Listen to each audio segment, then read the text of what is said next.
Tonight, friends, Mel's Vintage Radio presents the 1989 BBC Radio 4 adaptation of P.D. James's The Skull Beneath the Skin, starring Greta Scacchi and John Moffatt.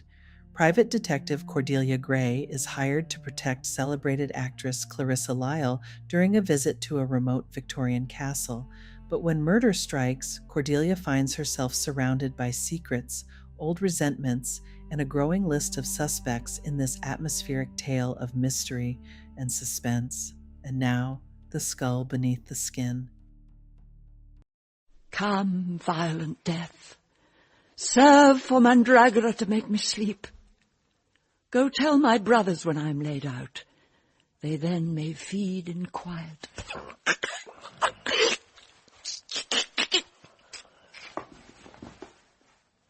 Where's the waiting woman? Fetch her. Oh, you are damned perpetually for this. My turn is next. Is not so ordered? Yes, and I'm glad you are so well prepared for it. You are deceived, sir. I am not prepared for it. I will not die. Come, dispatch her. I will not die. I must not. Delays. Throttle her. If you kill me now, I am damned. I am quick with child. Why, then your credit's saved.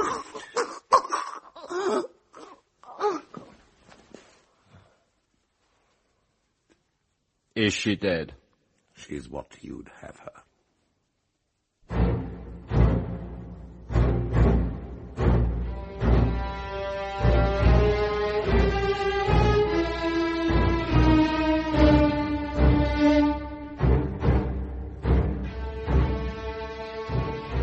The Skull Beneath the Skin by P.D. James. Dramatised by Neville Teller, with Greta Scacchi as Cordelia Gray, John Moffatt as Ambrose, Norman Rodway as Whittingham, Carolyn Blakiston as Clarissa, Richard Vernon as General Ralston, and Patricia Garwood as Roma. The Skull Beneath the Skin, Part 1.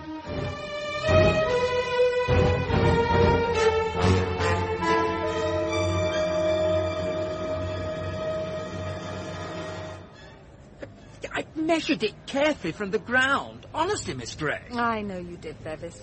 It's the pavement. It must be uneven, that's what it is. Oh, we should have bought a spirit level. My fault. That nameplate, isn't it rather crooked? Yes, it is, I know. Tompkins? That blessed kitten's off again. Excuse me, Miss Gray. I'd better catch him. Why not get the job done properly? Here's the chap to go to. Give him a ring. Say I sent you. That's me on the front. Oh, you're very kind. Sir George Ralston, Bart, DSO, MC. Tell me, are you a connoisseur of nameplates or just a public benefactor? Actually, I'm a client. If that is your Cordelia Gray. Are you? Yes, I am. Then why do you call yourself Pride's Detective Agency? Because, Sir George, we were set up by an ex-metropolitan policeman called Bernie Pride. I see. I worked for him for a time, and then he made me his partner. When he died, he left me the agency. In that case, shall we go in? After you. You'll have some tea, Sir George? Please. Milk, no sugar. No biscuits. Tea for two, please, Miss Maudsley. Of course, Miss Gray, at once. Don't people ever tell you that... That it's an unsuitable job for a woman. They do, and it isn't. I was going to say, don't they ever tell you your office is extremely difficult to find? Oh. Well, that's the idea of the nameplate. I'm not sure that a crooked nameplate isn't worse than no nameplate at all, especially in your business. Your founder, how did he die? He cut his wrists. Oh, did he? Here we are. Tea. Thank you very much, Miss Maudsley. Just there. There we are. By the way, is Bevis back? Oh, yes, Miss Gray. He caught Tompkins. Oh, thank you. Tompkins, Sir George, represents a sort of investment. He turned up and attached himself to Bevis, but we're banking on restoring him to his distraught owner, once we've discovered who he belongs to. We've built up a reputation for reuniting lost pets with their owners. I know, that's how I came to hear of you. My wife was having tea with a Mrs. Fortescue last week when you returned the Fortescue cat. You'd found the brute within 30 minutes. You could have charged 3 times what you did. I gather she's devoted to the animal. Expensive we may be, but we are honest. Well, my wife was terribly impressed. What with, our efficiency or our charges? Both. That's why I'm here. Yes, Sir George. The job I'm offering is part bodyguard, part private secretary, part investigator, and part, well, nursemaid. No knowing how it may turn out. I'm supposed to be a private investigator. No doubt, but it doesn't pay to be too purist these days. In any case, you could find yourself involved in detection, though it doesn't seem likely. Perhaps you could explain what exactly you want me to do? My wife is the actress Clarissa Lisle. I thought I recognized her at Mrs. Fortescue. She hasn't worked much recently. Ah. We married in June 78. I'm her third husband, by the way. In July 1980, she was playing Lady Macbeth at the Haymarket. On the third night, she received what she saw as a death threat. These threats have continued intermittently ever since. And what form exactly do these threats take? Typewritten notes, each one headed by a small drawing of a coffin or a skull. All of them are quotations from plays my wife has appeared in, and they all deal with death in one form or another. The fear of death, the judgment of death, the inevitability of death. But they don't specifically threaten her. Well, she sees this harping on death as threatening. She's sensitive. Actresses have to be, I suppose. They need to be liked. These notes, do you have them? Here. The ones she kept, anyway. The first ones were thrown away.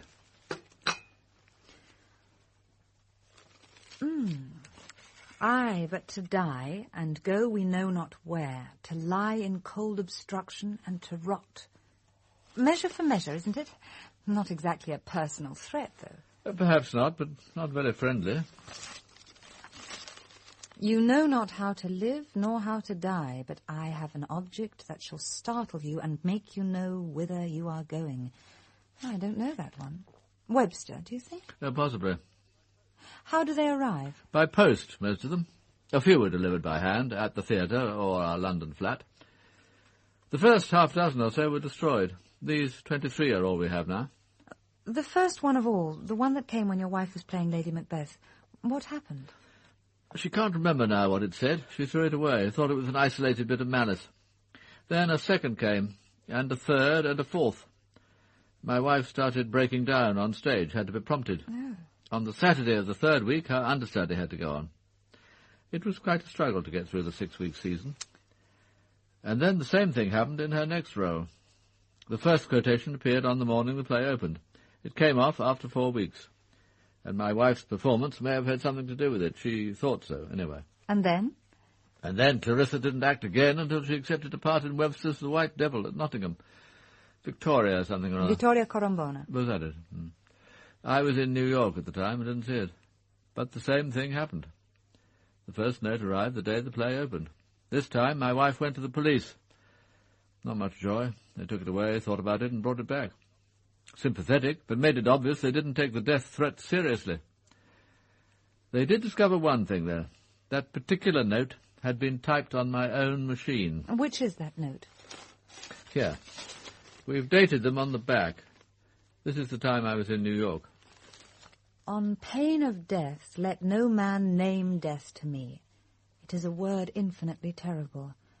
This skull and crossbones, Sir George, not quite the same assured touch as the others, has it? And the typing's a bit amateurish. What do you think? You may be right. Could have been done in a hurry. You still haven't explained how you think I can help. I'm coming to that. This weekend, my wife is to play the lead in a production of The Duchess of Malfi. Ah. It's taking place on Corsi Island. Do you know it? About 2 miles off the Dorset coast. The owner's Ambrose Gorringe. It's been in his family since the last century. His grandfather restored the medieval castle in the 1880s.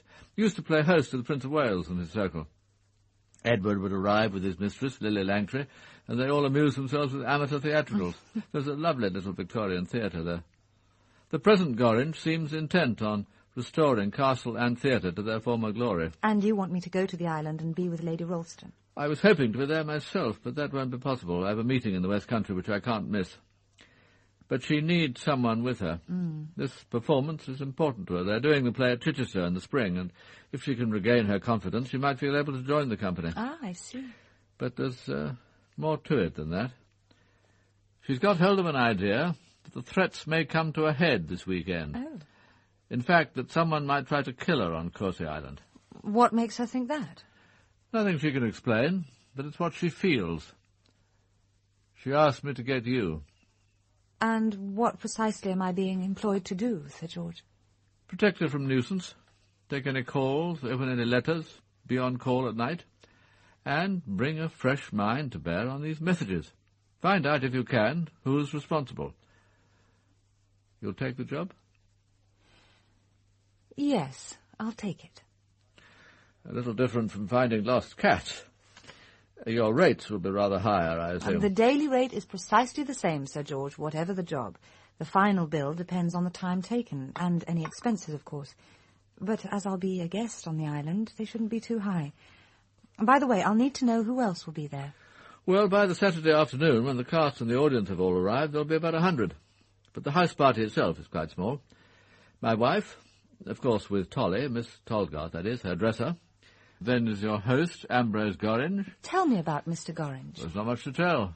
He's known my wife since they were both children. Their fathers were in the diplomatic together. Middle-aged, unmarried.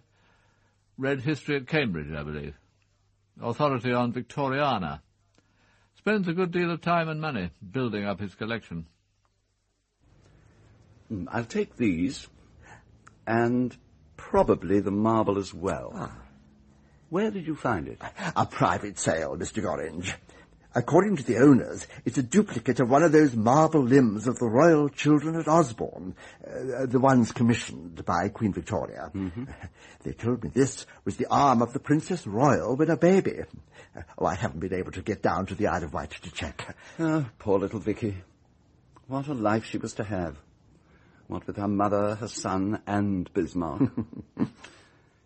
It's almost irresistible. But not at that price, Mr. Gaskin, not at that price. Oh, it's probably unique. I don't know of any other duplicates of the Osborne marbles.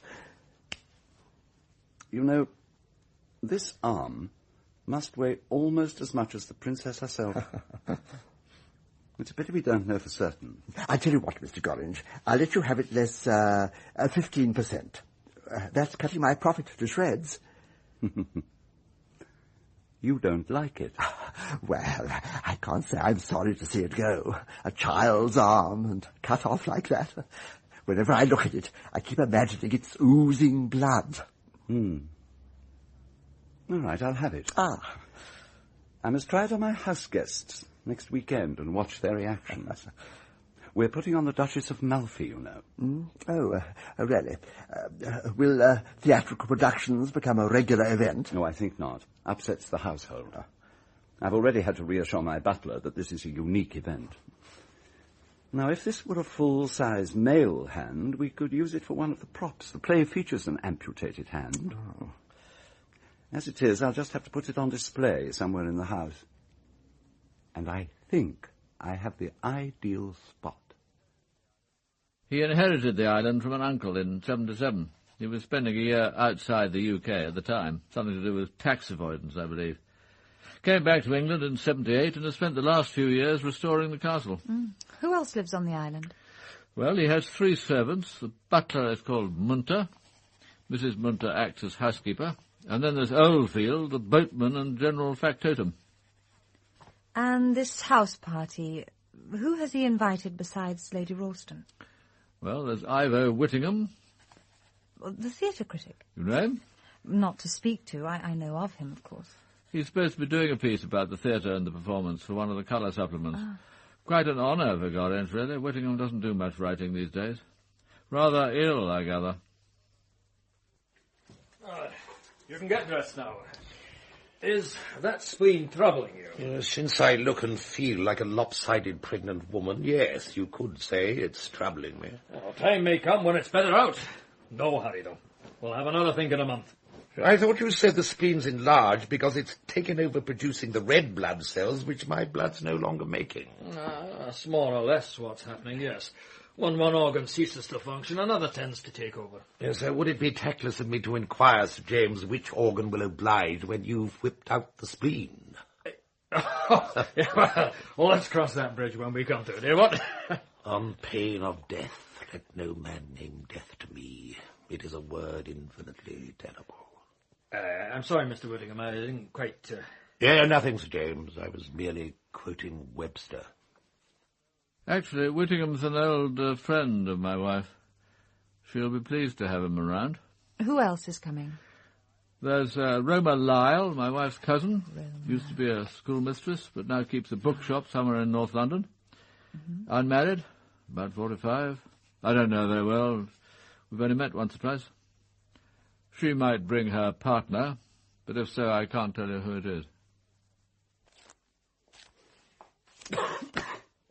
My God, Roma, this place stinks. It won't once we get it cleaned up. Clean it as much as you like, and it'll still look what it is. A basement slum. Oh, God, look at these books. I mean, 9/10 junk. They should be burnt. Colin? Oh, look at this. It fell out of one of the books. What is it? Some kind of old woodcut. Shouldn't think it's worth anything. We could ask Ambrose Gorringe when we get to the island. He knows about these things. I like the skeleton at the top. And I suppose the arrow and the hourglass must mean something. The great messenger of mortality. It's a good caption. Fair lady, lay your costly robe aside. No longer may you glory in your pride. Take leave of all your carnal vain delight. I've come to summon you away. Tonight. Spooky. It puts me in mind of Clarissa. Clarissa? Why? I don't know. I don't know why. Give it to me. I'll ask Ambrose Gorringe about it. It was a mistake buying this junk. We should have stuck to the new stuff. And God knows why I let you talk me into buying all that left-wing garbage upstairs. No one wants it. There are enough cosy left-wing haunts already in this neighbourhood, and it's putting off the other customers. I must have been mad. Look, Colin, you didn't take on this place simply to please me. You loathed teaching just as much as I did. And I wouldn't have resigned if you hadn't made the first move. You mean it's all my fault? All? What all? It was a mistake. Well, you chuck it. Stella will be delighted. My God, she must be praying for us to go broke. It's a wonder she doesn't lurk outside counting the customers. That's not quite fair. She's my wife. She's a right to be worried. I mean, half the money I put in here was hers. And that, my dear Colin, was the cleverest move she ever made. She made sure that you had enough money to make the business possible, but not enough to make it a success. I'll bet Daddy was behind that. She wants you back, Colin. Can't you see that? Back, neatly trussed like a sacrificial victim to be handed over to dear Daddy and the family business. Oh, she's shrewd, is Stella. A sharp little mind to go with those sharp red nails. Oh, do shut up, Roma. We've been through all this 20 times. Oh, darling, I'm sorry. Don't let's quarrel. We're tired, we're hot, and it's a bloody day. Yeah. On Friday, we shut the door and take off for Corsi Island. 3 days of peace, sunshine, good wines, first-class food, and the sea. No creditors, no people, just peace. And my God, don't I need it. Roma, I'm sorry, Oh, no. No. Oh, you can't do this to me. You promised. And I told Clarissa I'm bringing my partner. It's all arranged. I am sorry. Look, honest. But Stella's father phoned this morning to say he's coming for the weekend. Look, I've got to be there. I've told you what he's like. I'll never hear the end of it if I'm away on a long weekend, leaving her to cope with the kids. Daddy. In other words, the twin school fees, the car and the package holiday. Oh, don't knock it. Oh, what's Clarissa going to think? Well, what would she think if I did come? She knows I'm married. Wouldn't it look rather odd, the two of us arriving together? Clarissa isn't exactly a model of purity. And I don't suppose Ambrose Gorringe creeps down his corridor at night checking on where his guests are sleeping. The point point is, I was planning to speak to Clarissa this weekend. Tell her about the shop. Ask her if she could help. That's why I wangled the invitation. After all, 1/3 of her money comes to me if she dies without a child. It's all in Uncle's will. It wouldn't harm her to part with some when it's most needed. We'd only be asking for a loan. I couldn't ask a woman for money. You wouldn't have to. I'd do the asking. I hoped she'd meet you, like you. Then I could speak to her. Even 30,000 would make all the difference. How much would you get if she died, then? I'm not sure. About 200,000, I think. It could be more. To be quite honest, I'm not sure why Roma Lisle was invited, unless it was a gesture on Gorringe's part to please my wife. And those are all the guests? As far as I know. Except for Simon, of course. Simon? Oh, sorry, Simon Lessing. He's 17, the son of Clarissa's second husband. Tell me about him. Well, his father was drowned in August 1977.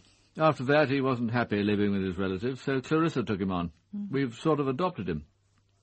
I'm not sure why he's invited either, come to that. Music's his interest. Clarissa probably thought it was time he met more people. He's rather a shy boy. One last question, Sir George. Lady Ralston is apparently so frightened for her life that she's reluctant to be on Corsi Island without protection. Is there anyone of that company she has reason to fear, to suspect? You can put that idea out of your head, Miss Gray. She has no reason to suspect any of the house party of wishing to harm her. No reason in the world. Right. I had to ask. Now, when do you want me to arrive? Your tickets are in this envelope. Oh, thank you. My wife has telephoned Gorringe to tell him she's bringing a secretary companion. You go down to 𝒆𝒍'𝒔 jetty. The launch from Corsi will be waiting to pick you up. Fine.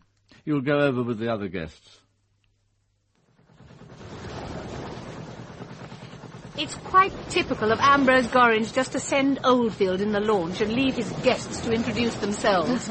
I'm Roma Lisle, Clarissa's cousin. How do you do? My name's Cordelia Gray, but I'm not a guest. I'm going to the island to work. Good Lord, Ambrose isn't writing another blockbuster, is he? Not as far as I know. I'm employed by Lady Ralston. By Clarissa? Doing what, for heaven's sake? Oh, dealing with her correspondence, making phone calls, generally easing things along while she concentrates on the play. She's got Tolly to ease things along. Well, what does she think of it? Tolly, I mean. I haven't the least idea. I haven't met her yet. Well, I can't see her liking it. You'd best meet Clarissa's stepson, Simon Lessing. He's probably nearer your age than anyone else on this benighted weekend. Simon, over here. Come and say hello to Cordelia Gray. She's Clarissa's secretary. Clarissa said you'd be coming when she wrote. How do you do? I had to get special leave. From school? Yes, Melhurst. My housemaster wasn't too pleased. I don't really know why I've been invited. Does there have to be a reason? A few days' break, a little swimming? With Clarissa, there's usually a reason. Of course, she told me to bring some music. You're a pianist. I play the piano. He's very good. Clarissa likes showing him off, doesn't she, Simon? Does she? Oh, I just hope I don't make a fool of myself. You're discussing the perennially fascinating topic, Clarissa. Hello, Ivo. I was just saying she rather enjoys presenting Simon to her friends. Ever been to Corsi Island before, Simon? No. No, then she's out to impress Ambrose Gorringe. Don't let her down. Do I know you? No, I'm Cordelia Gray. Are you taking part in the play? I'm here to work. I'm Miss Lisle's secretary, her temporary secretary. Now that makes sense. Clarissa's relationships tend to be temporary. Do you know anything about the performance? Who's taking part? Didn't Clarissa explain? They're the Cottringham Players, said to be the oldest amateur company in England. They're based in 𝒆𝒍'𝒔, very convenient. They'll all be coming over by launch tomorrow. Look, we turn the headland in a second. You'll see the castle.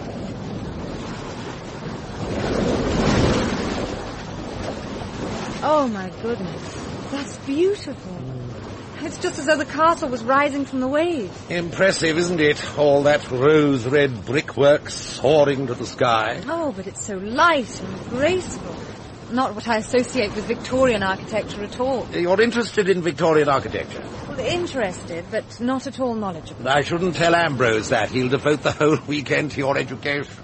Is that him, waiting for us at the jetty? That's him on the left. And there's Clarissa.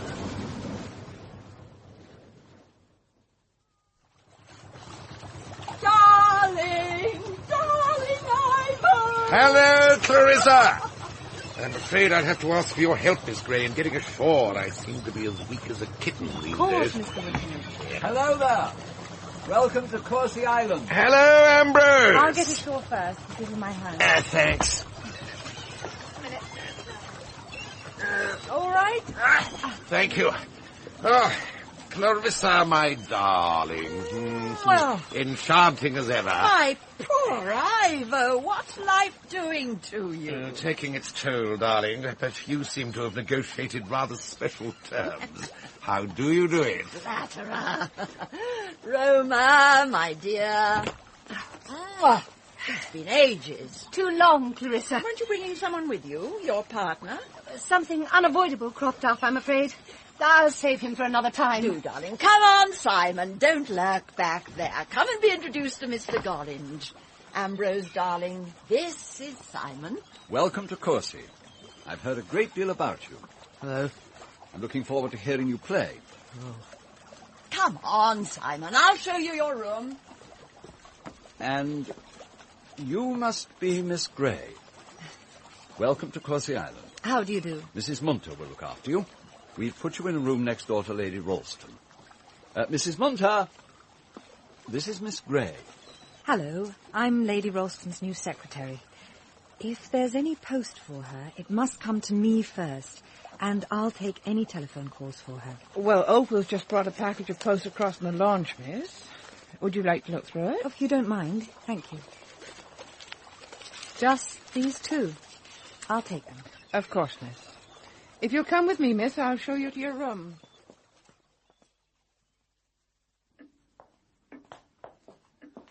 Oh, what a magnificent hall. The staircase.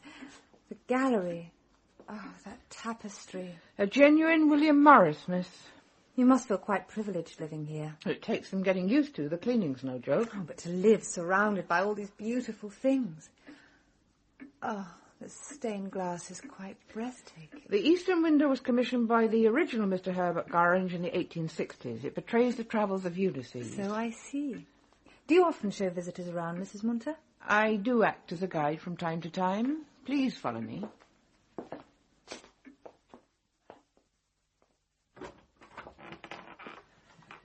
And this is your room, miss.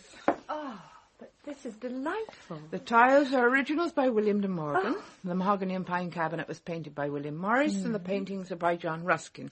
What time would you like your early morning tea, miss? 7:30, please. Thank you, miss. Is that you, Miss Gray? Oh, here you are. Our rooms connect, as you'll see. Come in here, will you? Tolly will see to your unpacking. Oh, thank you, but I'd rather do my own. As you wish. This is my dresser, Miss Tolgarth, Tolly. Meet Miss Cordelia Gray. Hello. She's come to help with my correspondence. Just an experiment. She won't be in anyone's way. If she wants anything, look after her, will you? Of course, Miss Lisle. I suppose we'd better talk, but it can't be now. Mm-hmm. That extraordinary-looking man, Munter, set lunch in the dining room, but I told him we shall eat on the terrace. Ah. That means there's time before lunch for Ambrose to give us all a quick tour of the castle. Shall I fetch Simon? Oh, there's no point him trailing round after us. He can go for a swim. And this is my chamber of horrors. Meet my notorious Victorian murderers and murderesses, all modelled in Staffordshire pottery. Do they tie up with this display of gallows literature? Yes, indeed, in some cases. This pair, for example, are the infamous Maria and Frederick Manning, hanged in November 1847 before a crowd of 50,000. Charles Dickens saw the execution and wrote that the crowd's behaviour was so indescribable that he thought he was living in a city of devils. And this elegant gentleman? William Corder, aiming his pistol at poor Maria Martin. Note the red barn in the distance. Oh, yes, of course. He might have got away with it if her mother hadn't repeatedly dreamed that her daughter's body was buried in the red barn. The most gruesome part of the whole collection's over here. Nasty little mementos of murder. But quite fascinating, Clarissa, darling, you must admit. Don't you agree, Miss Gray? Quite extraordinary. Yes. That tag end of rope, for instance. Now, that's part of the rope that hanged Dr. Thomas Neil Cream. You know, the Lambeth poisoner, in November 1892. The stained linen nightdress was worn by Constance Kent. Oh, not the one she had on when she slit the throat of her small stepbrother, unfortunately. But, well, it has a certain interest, all the same. That pair of handcuffs with the key were used on young Courvoisier, who murdered his master, Lord William Russell, in 1840. And the marble of the baby's arm? Ah. No criminal interest, as far as I know, but it doesn't look out of place, somehow. The man who sold it to me would approve. He kept imagining that the limb was oozing blood. But it's perfectly hateful. It's disgusting. It may be the only extant copy of one of the limbs of the royal children made for Queen Victoria. And if you dislike this, Clarissa, you should see the Osborne collection. They look as if the Prince Consort had descended on the royal nursery with a machete. It's repulsive. What on earth possessed you, Ambrose? Get rid of it.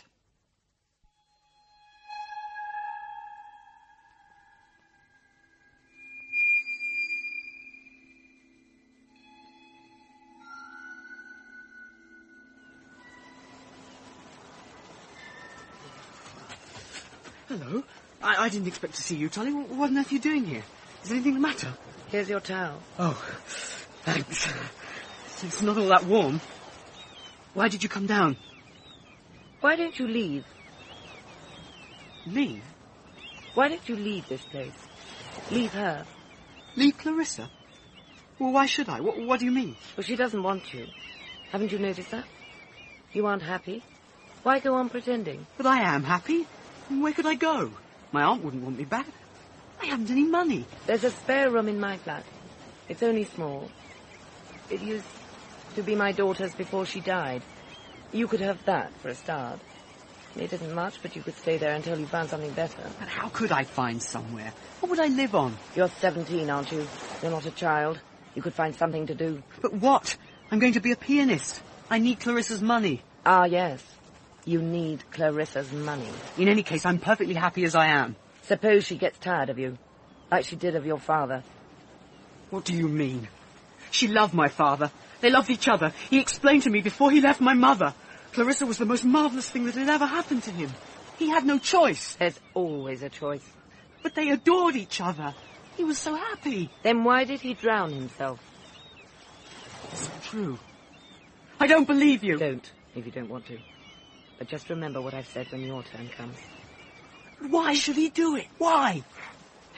To make her feel sorry, I suppose. Isn't that usually why people kill themselves? But he should have known. Clarissa doesn't understand about guilt. There was an inquest. They found it was accidental death. And he didn't leave a note. If he did, no one saw it.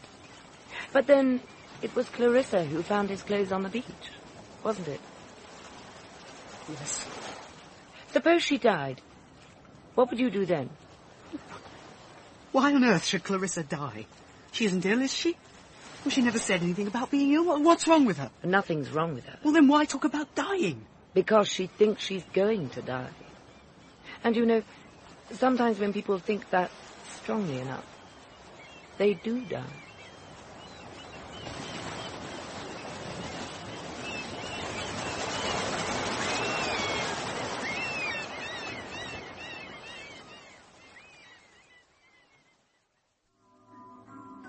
Bring me the casket hither and the glass. You get no lodging here tonight, my lord. Indeed, I must persuade one. Very good. I hope in time 'twill grow into a custom that noblemen shall come with cap and knee to purchase a night's lodging of their wives. I must lie here. Must? You are a lord of misrule. Indeed, my rule is only in the night. To what use will you put me? We'll sleep together. Alas, what pleasure can two lovers find in sleep? My lord, I lie with her often, and I know she'll much disquiet you. See, you are complained of. For she's the sprawling... The sprawling is... Oh, I'm sorry. I am sorry, Mr. Deville. For heaven's sake, Cariola, you've only got 3 lines to remember. Oh. Do cut out the coyness. You're not playing No-No Nanette. I'm frightfully sorry, Mr. DeVille. All right. Take it from the top. Oh, must we? Every time we go back, I lose the impetus. From the beginning. Please. This bloody box is driving me mad. If we have to have background music in this scene, and God alone knows why, then surely Ambrose can find something more suitable than those damn Scottish tunes. It was your idea, darling, as I remember. Brilliant touch, too, since we're in Victorian costume. It was a musical box I wanted, not a medley of Scottish airs. And do we have to have a bloody audience? Cordelia, can't you find something useful to do? God knows we're paying you enough. Do you propose to sit on your arse all afternoon? Miss Gray and I will take a walk. The performance hasn't been exactly riveting so far, and the air outside will be fresher. Come along, Miss Gray.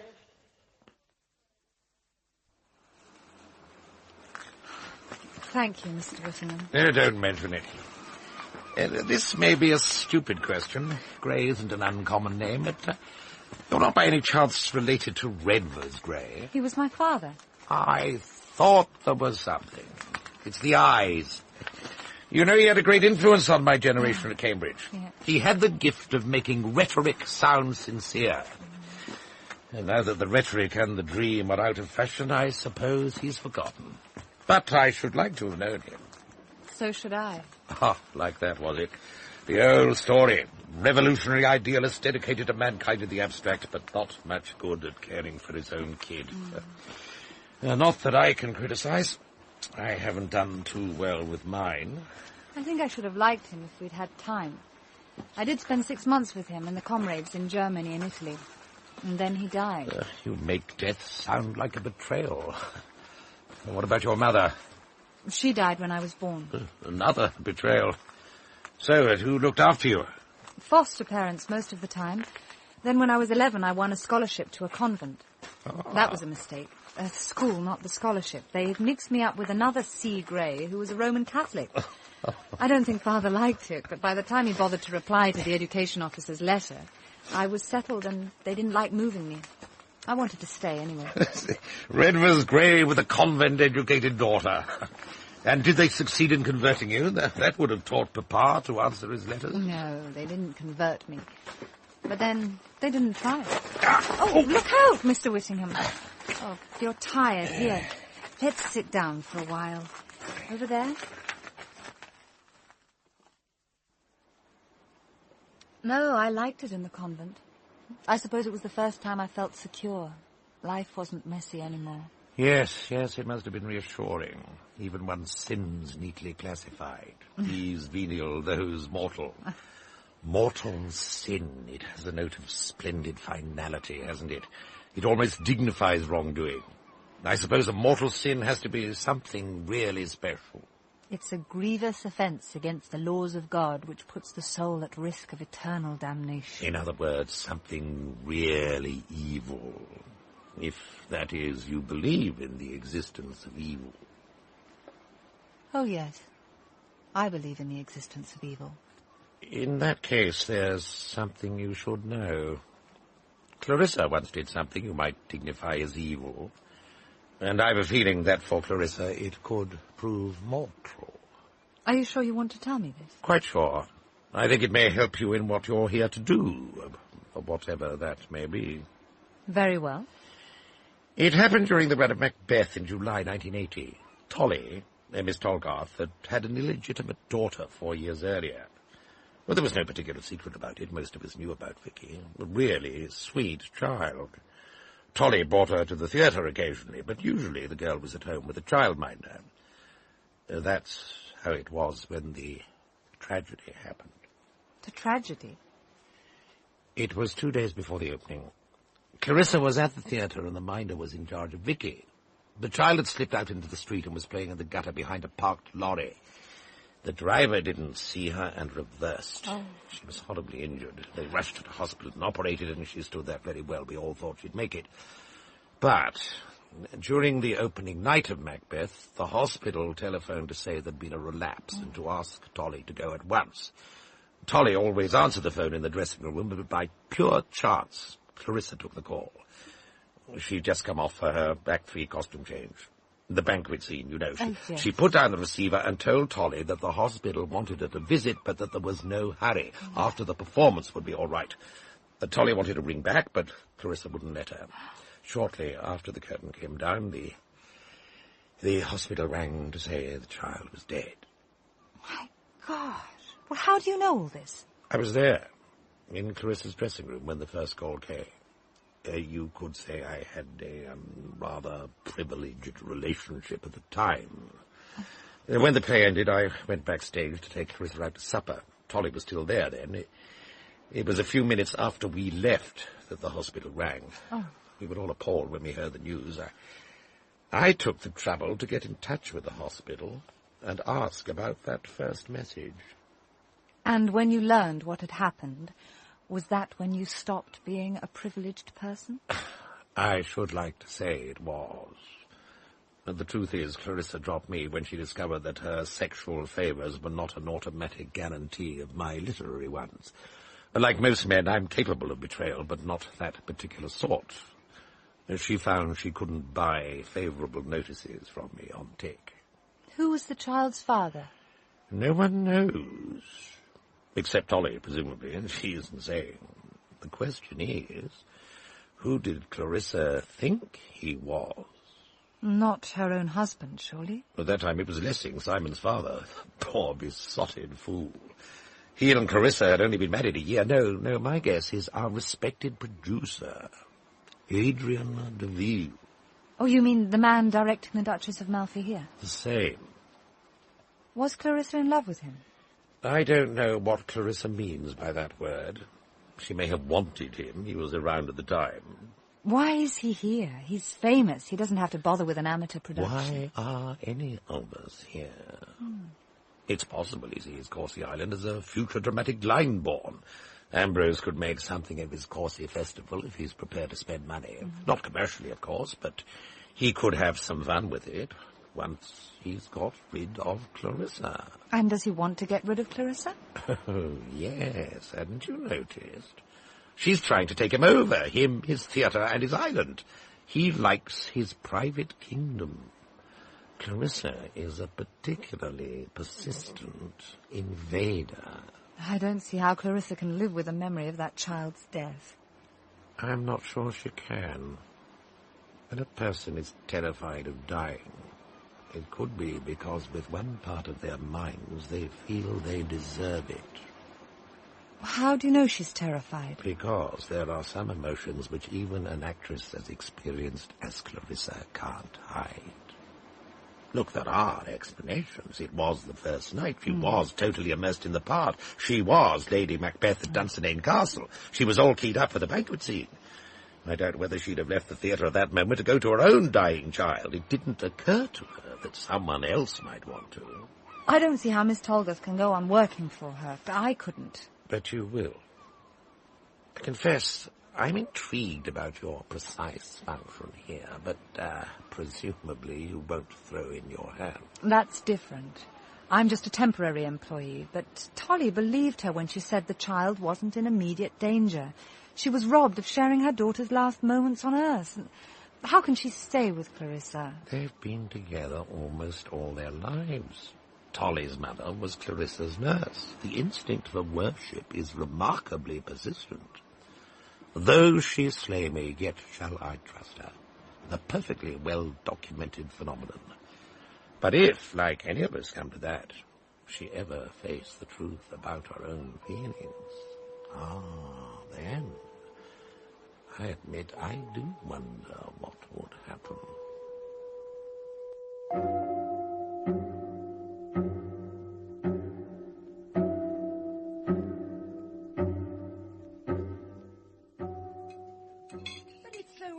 Roma, darling. Surely we didn't frighten him away.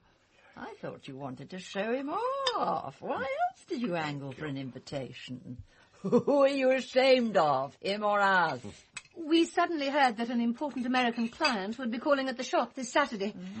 Colin had to be there. Ah, how conscientious of him. But I'm relieved to hear you have clients of any sort, let alone important American ones. Congratulations.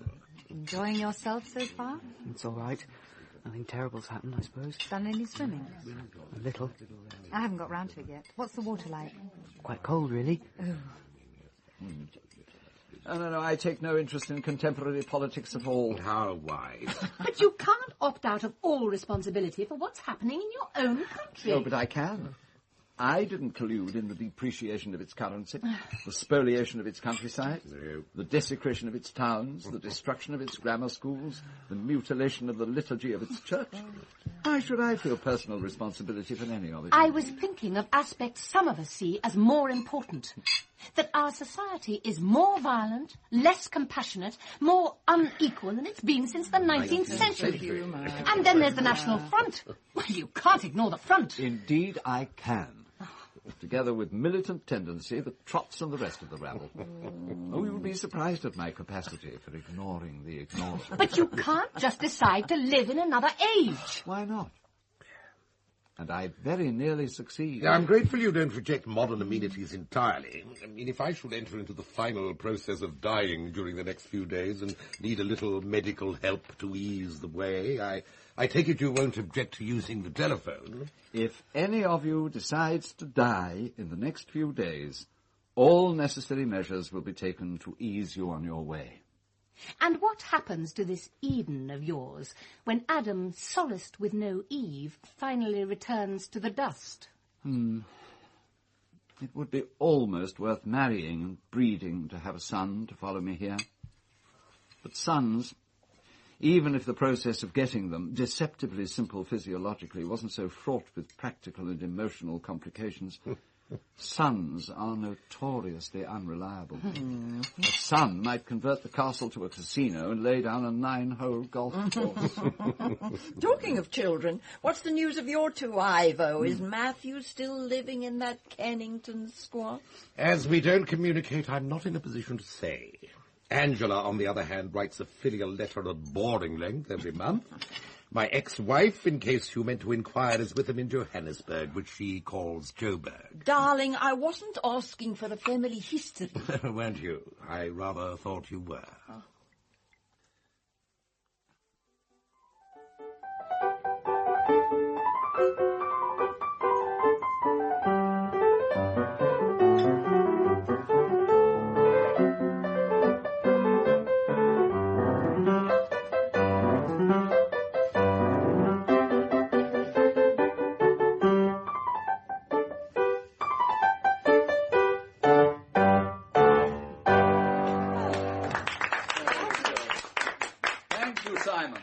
Was worth hearing. It was very well played. Thank you. He is good, isn't he? Now, how about a song? Does anyone sing? There's a book of songs on the piano. Oh, the Ash Grove, one of my favourites. Please sing it for us, Miss Gray. Oh, shall I? Oh, come on. Yes. Please. Will you accompany me, Simon? Yes, of course.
Quite lovely. I should have had more than enough of amateurs before the weekend's out. I'm going to bed. Simon, it's time you called it a day. I'll see you to your room. Cordelia, ring for Tolly, will you, and tell her I'm ready for her. Then come up in 15 minutes. I want to discuss arrangements for tomorrow. Ivo, you're drunk. Black marks all round. We should have realised that we're here to applaud Clarissa's talent, not to demonstrate our own. If you plan a career as secretary companion, Cordelia, You'll have to learn more tact. Are you drunk, Ivor? I shall be sober enough for what I have to do tomorrow.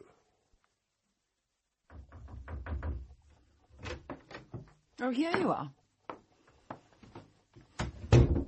I've sent Tolly away so that we can talk. Don't just stand there. Get yourself a chair. Oh, yes, of course. You seem to have enjoyed yourself this evening. Perhaps I should remind you that you were hired as a detective, not an after-dinner entertainer. Well, perhaps if you were honest with them and told them why I'm here, they'd be less likely to treat me as a fellow guest. What good would that do? If you don't mix with them, how can you watch them? Besides, the men like you. I've seen Ivo and Simon looking at you. Don't pretend you don't know it. I hate that kind of sexual coyness. I wasn't trying to pretend anything. Pass me that deep cleanser, would you? Tell me, what do you think of Simon's playing? I'm not really qualified to judge. Obviously, he has talent. Oh, talent! That's common enough. One doesn't invest £9,000 or more in mere talent.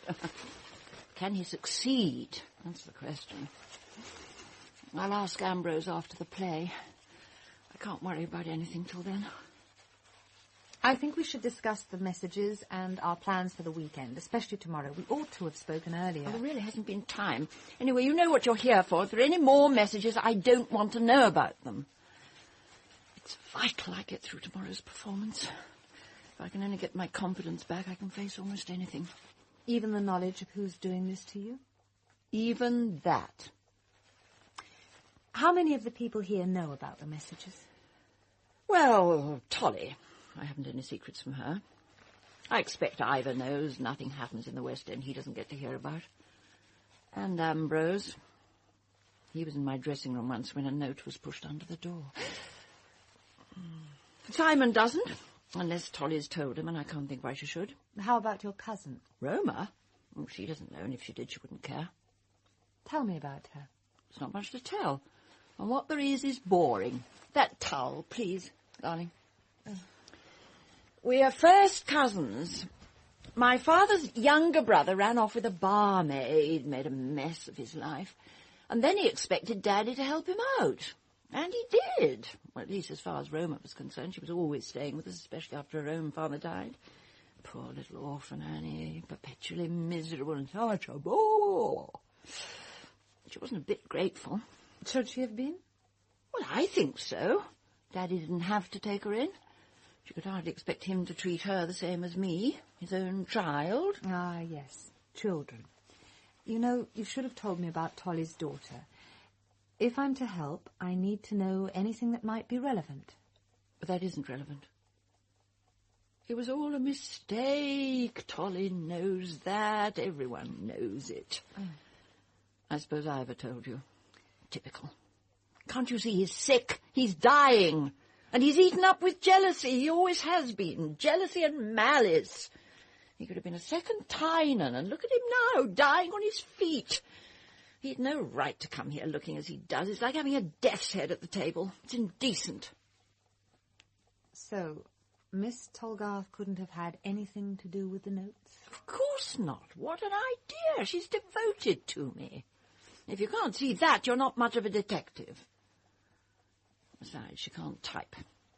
The messages are typed, in case you haven't noticed. All of them? They've always been typed? Even the ones that came when you were playing Lady Macbeth?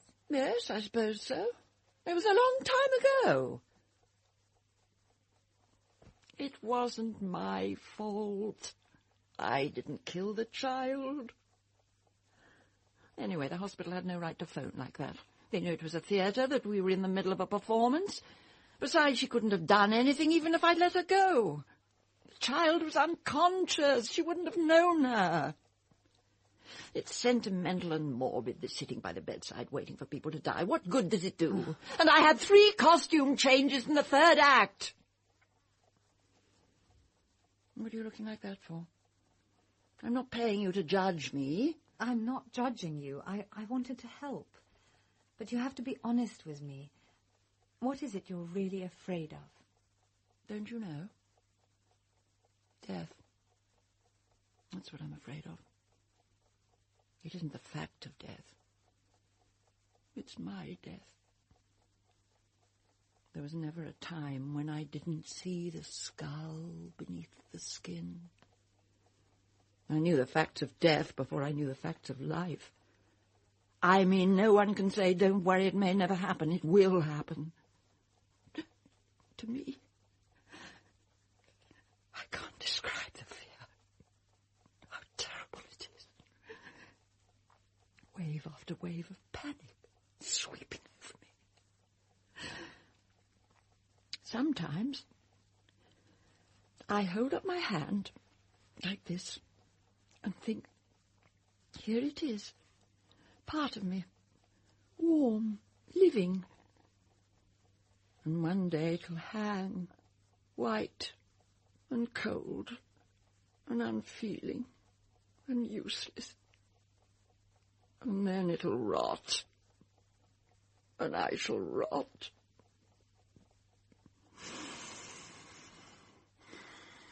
Now I've told you, and you can despise me. I don't despise you. Aren't you afraid of death? It doesn't seem reasonable to be afraid of something that's inevitable and universal. Words, just words. All they mean is that you're young and healthy and don't have to think about dying. To lie in cold obstruction and to rot. That was in one of the messages. I know.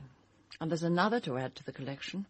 I've been keeping it for you. It came by post to the London flat yesterday morning. You'll find it in the bottom of my jewel case. Over there. No, by the bedside table. On the left. Oh, I have it. It's a beautiful casket. Ambrose gave it to me this morning. A good luck present for the performance tomorrow. I took a fancy to it when I saw it 6 months ago, but it took a time before he got the message. The letter's in a secret drawer. Not so very secret, actually. You better bring it over here. Oh, it's surprisingly heavy, isn't it? Here. You press this. Oh, that's neat. Can you see this notice?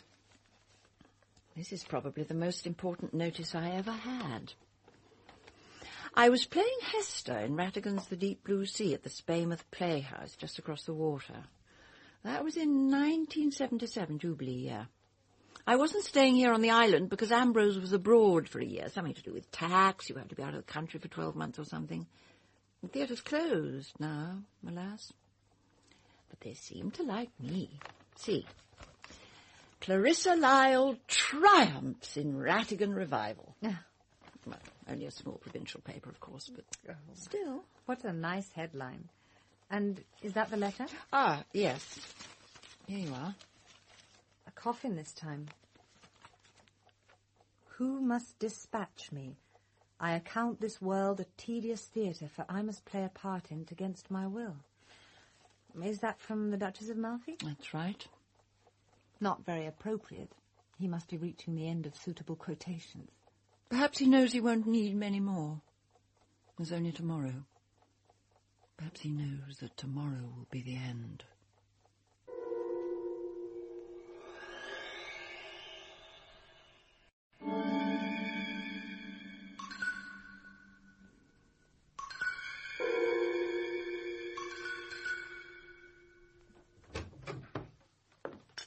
Ah.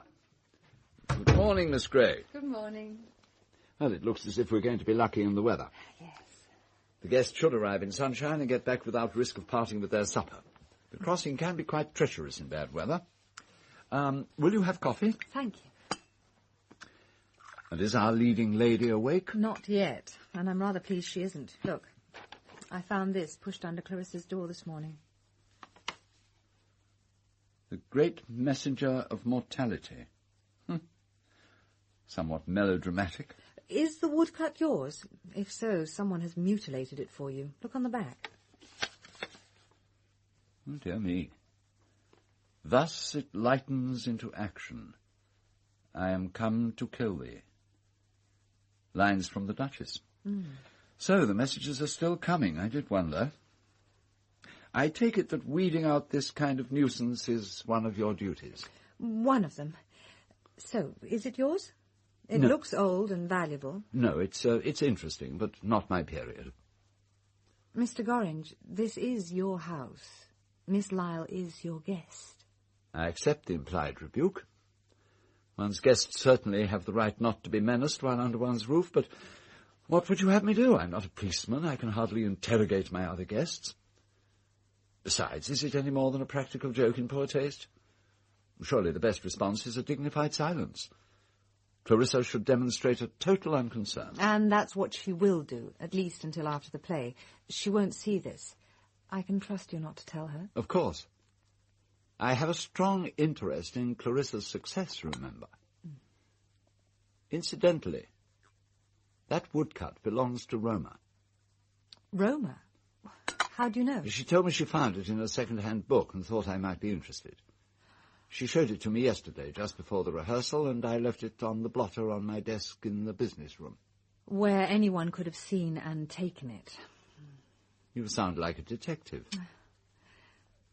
No doubt you'll be interested to know that the message was probably typed on the business room machine. Well, I can check that at least. Yeah, oh, before you go, something else has occurred. Rather more annoying than a poison pen letter. Oh. Someone has broken the lock of the display cabinet and taken the marble arm. If, during your duties as secretary companion, you should happen to learn who it is, I'd be grateful if you'd suggest that it's returned. I admit the marble's not to everyone's taste, but I have a fondness for it. When did you notice it had gone? Well, Munter tells me it was in the display case when he locked up last night, and that was at 10 minutes past midnight. I found it missing and the lock forced when I went to the kitchen to make tea at 7 this morning. What are you going to do? Nothing. At least until after the play. I think it vital that Clarissa doesn't know. The least thing could upset her. We'll just have to hope no one else notices it's missing. And if they do, I suppose I can say I've removed it to please Clarissa. It's humiliating to have to lie, but if you think it important... I do. Very. Good morning, Ambrose. Any breakfast? George, my dear fellow. Of course. But where did you spring from? Got through my meeting late yesterday. Drove most of the night and slept in a lay-by. Thought Clarissa would like me to put in an appearance if I could make it. Good morning, Miss Gray. Sir George? Don't suppose Clarissa's up yet? Not yet. But how did you get to the island? I didn't hear a launch. Found a couple of early fishermen. I've been on the island for a couple of hours. Didn't like to disturb you. Yes, I will have coffee. Oh. Ooh, what sort of a day? Looks as if it'll be fine. Your husband's just arrived. Apparently his meeting ended sooner than expected. George? But that's ridiculous. He isn't expected till late tonight. Well, he's here. Tug on that bell rope, will you? It's time Tolly brought in my tea. I wondered whether you'll still be wanting me. Well, of course I'll still want you. What possible difference does this make? You know what you're here to do. If someone's out to get me, they aren't going to stop because George has arrived. Before Miss Tolgarth gets here, could you tell me the programme for today? Don't you know? I thought I'd explained it. The curtain's due to rise at 3:30. Ambrose is arranging an early lunch about midday, and I shall rest up here alone from 1 o'clock. You can call me at exactly 2:45. The launch from Spaymouth will be bringing the cast at about 2:30, and there's a larger hired launch for the guests. That'll be arriving at about 3. And this morning, what's planned for the 3 hours between breakfast and lunch? I think we should try to stay together. We shall all stay together. Ambrose will be hosting a sightseeing trip to see the skulls of Courcy. The skulls of Courcy? Do you mean real skulls? Oh, they're real enough. In the crypt of the church. Ambrose will recite the famous legend. That should put us all nicely in the mood for the horrors of Amalfi.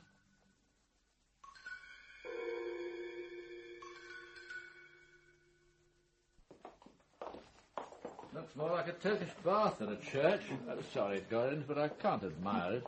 Who did you say the architect was? George Frederick Bodley. And I'm sorry you don't like it. The paintings on the rear doss are by Lord Leighton. And the glass is by William Morris's firm. They specialised in these lighter hues. The east window is considered rather fine. I don't see how anyone could actually pray in this place. Oh, is that the War Memorial? Well, the wreaths appear to have been in place some little time by the look of them. Well, there'll be fresh ones on November the 11th. Munter makes them from our own laurels and hangs one up each year. Yeah, well, his father was killed in the war. In the Navy, I think. Anyway, he was drowned. He told me that much. And do you assist at this charade? No, he hasn't asked me. It's a purely private ceremony. I'm not sure I'm even supposed to know that it happens. Well, it throws a new light on Munter, though. Who would suspect him of that streak of romanticism? It's all a bit pointless, isn't it? No one seems to know any longer what Remembrance Day is supposed to be for. It's for remembering the good chaps who gave their lives fighting for us. Once a year for 2 minutes, you wouldn't think that was too much to ask. Indeed. At our last parade, the Padre delivered a sermon about the Third World, for heaven's sake. I suppose he thought world peace was relevant. Armistice Day isn't to do with peace, it's to do with war and remembering one's dead. A nation that can't remember its dead will soon cease to be worth dying for. But you can't... And what's so peaceful about the Third World, anyway? Now, ladies and gentlemen, if you will follow me, I'll lead the way down to the crypt, where we keep our skulls. This way. Of course, I've seen all this before. It still sends shivers down my spine.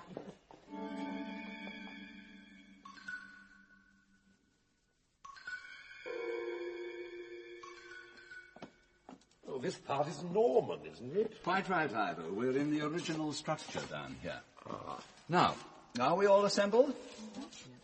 I'll put on the electric light now. Oh, my God! Who on earth were all these people? Generations of Corsi folk.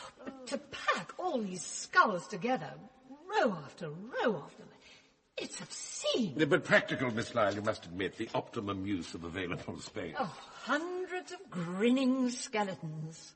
Deliciously horrific, don't you think? It's like a nightmare. And all wedged tightly together. Isn't that cement? Some of them have been cemented together. How observant, Miss Gray. Yes, that was found necessary some years ago when the skulls on the bottom rows began to crumble under the weight. Who gathered all these skulls together? My revered forebear, Herbert Gorringe, in the 1860s, soon after he bought the place. The story goes that all the inhabitants of Corsi Island were wiped out in the 17th century. Apparently, the de Courcy at that time had taken to exercising his droit de seigneur a little too freely. Local maidens from the mainland abducted, raped, and their tortured, mutilated bodies brought in on the tide days or weeks later. No one dared to do anything. Then came the bubonic plague. It raged particularly fiercely on this coast, but the island was safe. Till one day, the father of one of de Courcy's victims, knowing he was infected, launched his boat and set sail for the island. The de Courcys and their court were at dinner when the door to the great hall opened and he appeared. His huge, shambling, sea-drenched figure stumbling towards his enemy. There was a moment of astonished silence, and in that moment he reached the Lord, flung his great arms around him, and kissed him full on the mouth. And the plan worked. De Courcy and all his people were wiped out. Well, that story would make an opera. All you need is a Verdi or perhaps a Benjamin Britten. And when great-uncle Herbert began planting his pleasure garden, he kept turning up skeletons. So his men collected the skulls and arranged them here. Darling, your island's a positive repository of horrors. There's something much closer in time, isn't there? Tell us about the Devil's Kettle. No. Well, that story is rather beastly. Darling, don't be so stuffy. It's 40 years old at least. And I know about it anyway, but I want to see where it happened. And I've got a personal interest. George was here on the island at the time, weren't you, darling? Did you know that George was here? Yes, I know. Whatever it is, you may as well show us. Clarissa won't give you any peace until you do. Right. It can hardly be worse than this place. Well, if you insist. We have to go down even further than we are, though, and to do that, I must unlock this door. we keep the key here. It's a bit stiff. Now, this way, 2 abreast only, please, and stick together. Watch your footing on these steps. They're rather slippery. They're worn right down. They were used daily for hundreds of years.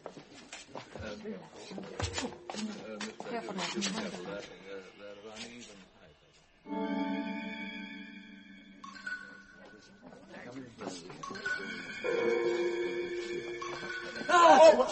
No, it's all right. Don't panic, anybody. No, I'd forgotten that the lights are on at times, which I'll find the button in a second. There. I wish you'd warn us before playing silly tricks. No trick, I assure you, and it won't happen again. We must be 40 feet below ground. How is it ventilated? By shafts. One of them comes up into the concrete bunker they built in the war to guard the southern approach to the island. There are several others. Right, now, everybody, gather round. This trapdoor leads down directly to the Devil's Kettle. Now, just draw back the bolts and open it, and you'll be able to see.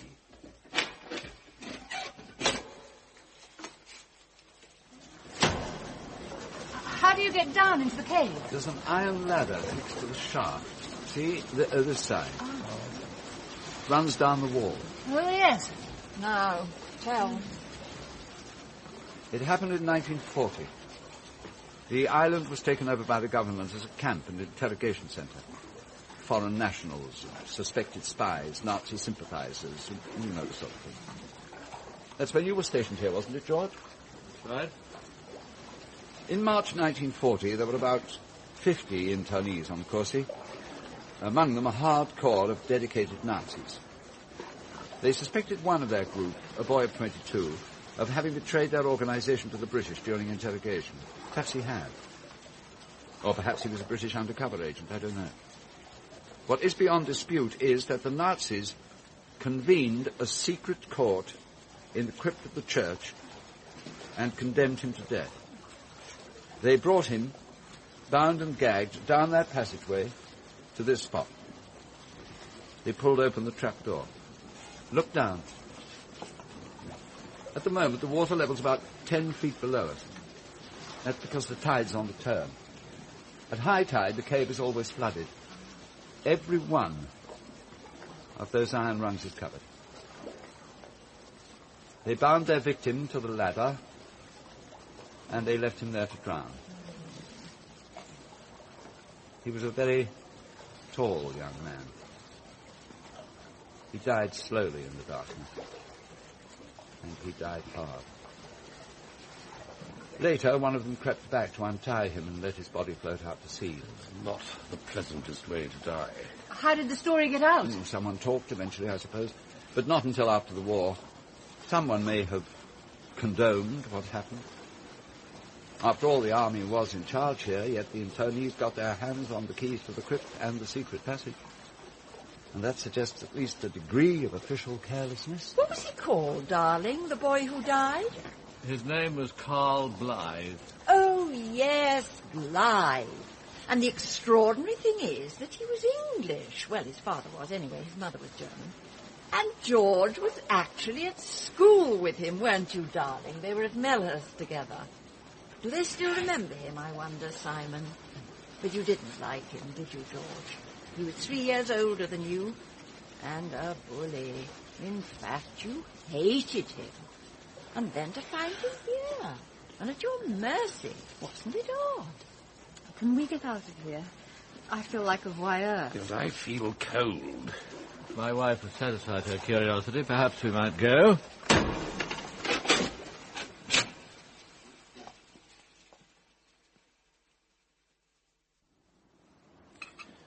Poor Ralston. An instructive episode, don't you think? Oh, I thought it was horrible. Does she always need to psych herself up with an exhibition of cruelty before a performance? Well, she's nervous, certainly.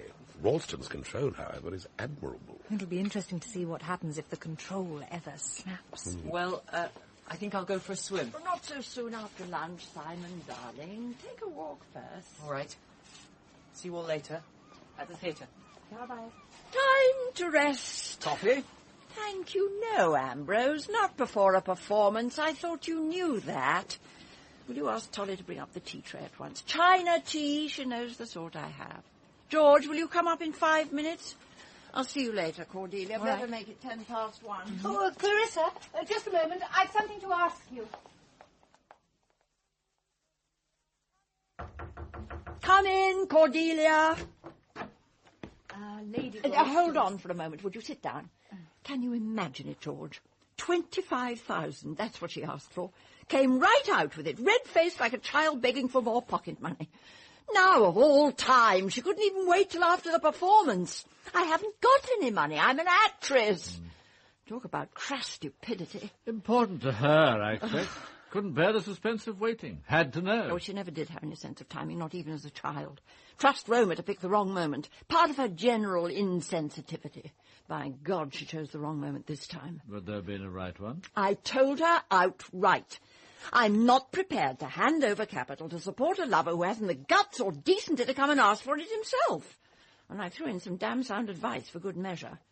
If you have to buy yourself a man, he's not worth having. She's madly in love with him, of course. That's what this shop of theirs is all about, a ploy to get him away from his wife. Roman love, I ask you. My dear, is all that our concern? The money's my concern. Apart from anything else, I haven't a hope in hell of making a go of it. No capital, no experience, no sense. Why should I throw good money after bad? As you say. Cordelia, go and get yourself dressed. Right. Then lock your door and come out this way. I don't want you fussing about next door while I'm resting. Mm-hmm. I suppose you'll be wearing that Indian thing again. Well... It shouldn't take long to get into. None of my clothes take long to get into. Nor to get out of, I dare say. Oh, Clarissa. Nah. Dear George. Always so gallant. I wondered whether you'd like me to stay next door while you rest. The connecting door could be open or locked as you like. I wouldn't make any noise. I've told you I don't want you next door or anywhere near me for that matter. I can't speak verse when I know someone's listening. And I might want to. With the 3 doors locked and no telephone, I suppose I can hope to be left in peace. Now do go and change, collect anything you want from your room. Very well. I won't be a moment. And don't rely on being able to watch out front. I may want you backstage. All right. Well, I'll be off now. I won't come back before the performance. I'll see you backstage after. Goodbye, George. Cordelia, I'm setting the alarm for 2:45. You can come back about then, and I'll let you know if there's anything I want you to do during the performance. Fine. Well, I'm ready. I've locked my door and left the key in. I want to check that. Then I'll lock the communicating door myself. Very well. But if you want me, I'll be within calling distance. I can always get a chair from my room and sit at the end of the corridor with a book. Can't you understand English? What are you trying to do? Spy on me? No, I told you I don't want you next door. And I don't want you pussyfooting up and down the corridor. Yes, I don't want you or anyone near me. What I want now is to be left in peace. Then will you at least roll up one of your towels and wedge it against the door? I don't want anyone delivering notes to you by hand. What do you mean? Nothing has happened since I arrived? Nothing. And I just want to make sure it stays that way. All right. It's not a bad idea. I'll block the bottom of the door. Right. I'm going. Please lock the door behind me. I'll wait outside till I'm sure. Goodbye, Cordelia. Yes, well, goodbye. Oh.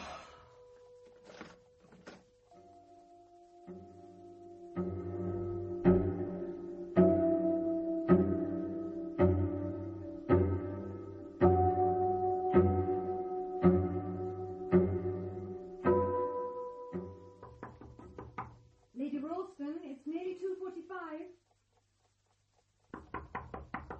Lady Ralston? Oh, you've unlocked the door. Are you up already? It's 2:45.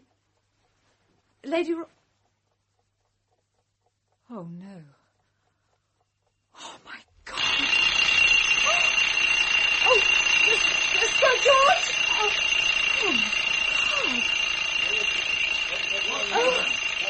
What is it, Gray? What can I do? It's Lady Ralston. Stop that bloody clock. Oh, yes, I stopped it. I can't see a damn thing. What's happened? Draw the curtains. Yes. I'm afraid it looks as though... Sorry. Merciful heaven. I'm so sorry. You employed me to look after her. I was here to keep her safe. I should have stayed with her. You couldn't have known. It's her face. Someone has destroyed her face. And there's what did it. The baby's arm. Oh, those little marble fingers. Covered with blood. Oh. Dripping with blood. Don't touch it. But look. Look, underneath. Isn't that... It is. Another message. The blood, I can't quite... Other sins only speak. Murder shrieks out. The element of water moistens the earth, but blood flies upwards and bedews the heavens. Horrible, horrible. Oh, I should never have left her. I didn't believe she was in any danger. No one did. And she wouldn't have let you stay with her, you or anyone. Don't blame yourself. Oh, but I knew the marble had been taken. I should have warned her. Against what? Oh. You couldn't have expected this. Don't blame yourself, Cordelia. Gorringe, you better ring the police at once. Yes. We mustn't touch anything. Both these rooms must be locked. And isn't the audience on the way by launch? We'd better prevent them from landing. And I'll organise a search party. Oh, well, mightn't it be better to wait for the police? I'm not prepared to wait. Where's Oldfield? In his cottage, I imagine. The stable. I'll get him to take out the launch and patrol the channel. That'll block any escape by sea. Well, I think we'd better leave the room and lock the door till the police come. Quite right. Come along, Gorringe. Yes, yes. I'll find Oldfield. You ring the police. Yes, yes. What's up, sir?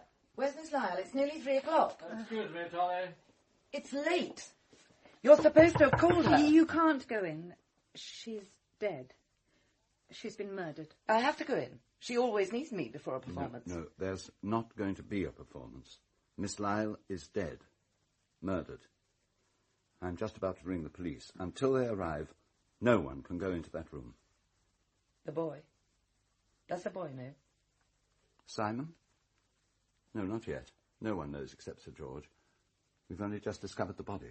You'll break it gently, sir. It'll be a shock to him. It's a shock for us all. Not, I think, sir, for one of us. If you'll excuse me. I've never understood that woman. I doubt whether Clarissa did. Why this sudden concern for Simon? She's never shown any particular interest in the boy. Oh, well. I'd better get on with telephoning the police. But who should I ring? The chief constable, the CID? Well, I should ring the Weymouth police and leave it to them. I'll do it from my office. Weymouth police. I'm speaking from Courcy Island, from the castle. It's Ambrose Gorringe. I'm afraid there's been a terrible accident over here. No, that's not right. A murder. Yes, I'm quite sure. Lady Ralston, Miss Clarissa Lisle, the actress. Well, we had a performance planned for the theatre this afternoon. Miss Lisle was taking the lead, and she was staying here with friends. We found her a few minutes ago in her bedroom. No, it's clearly murder. I won't go into details if you don't mind, but it's very messy. Oh, and I noticed that her jewel box is missing. Right. Yes, we've locked the room. You're very well, thank you. Yes. Goodbye. What did they say? Much as expected. Lock the room, don't touch anything, keep people together, don't let anyone land. And they're sending over a senior police officer. Chief Inspector Grogan.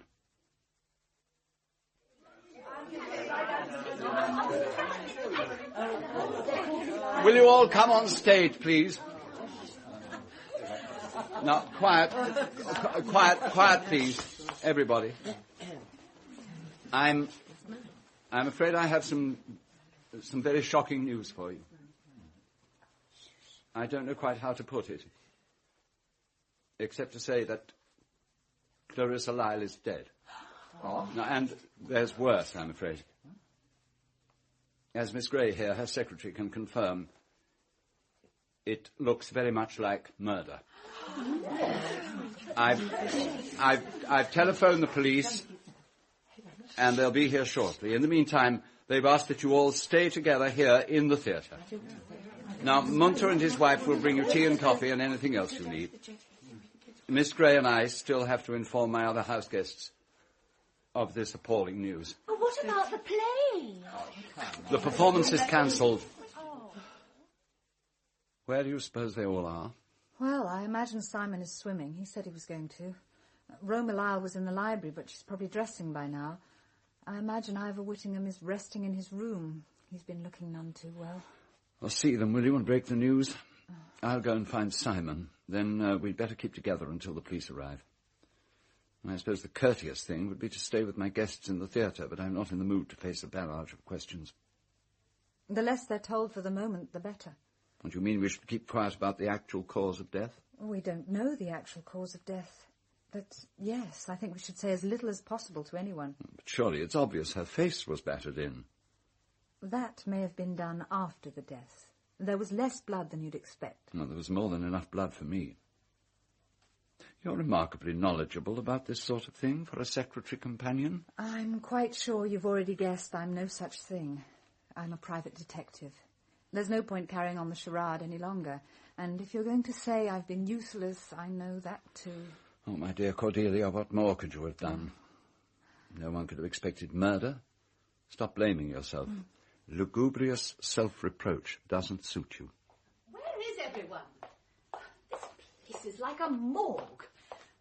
Anyway, I'm not coming to the play. I'm damned if I'll pander any longer to Clarissa's megalomania. You all indulge her nonsense as if you're terrified of her. Someone should put a stop to Clarissa. Someone has. She's dead. Murdered. My God! What happened? How? I really think I insist that you tell me. Very well. She was battered to death with that marble limb of the dead princess. I'd rather you kept the details from Simon. Her face was smashed to a pulp. The killer took your marble? But how did he know it was there? He, or she, took it from the display cabinet sometime early this morning, and I'm afraid that the police will take the view that whoever it was knew it was there, because yesterday, before luncheon, I myself showed it to them.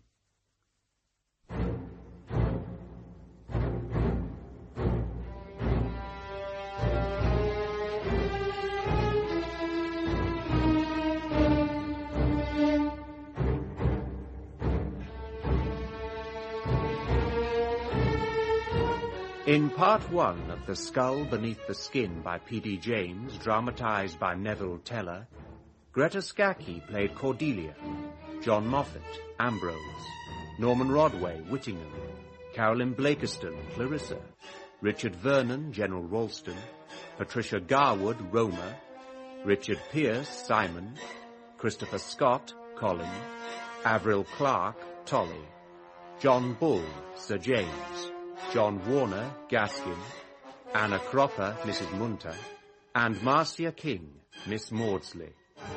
The pianist was Geoffrey Braun. The Skull Beneath the Skin is directed by Matthew Walters.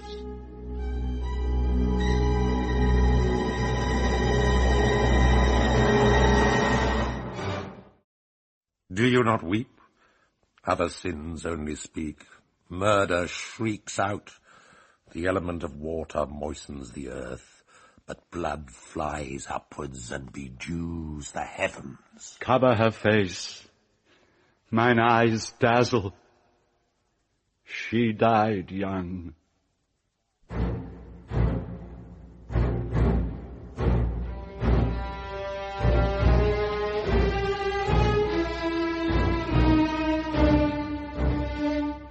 The Skull Beneath the Skin by P.D. James, dramatised by Neville Teller, with Greta Scacchi as Cordelia Gray, John Moffatt as Ambrose, Norman Rodway as Whittingham, Richard Vernon as General Ralston, Patricia Garwood as Roma, Geoffrey Whitehead as Inspector Grogan, and Richard Pierce as Simon. Part 2 of The Skull Beneath the Skin.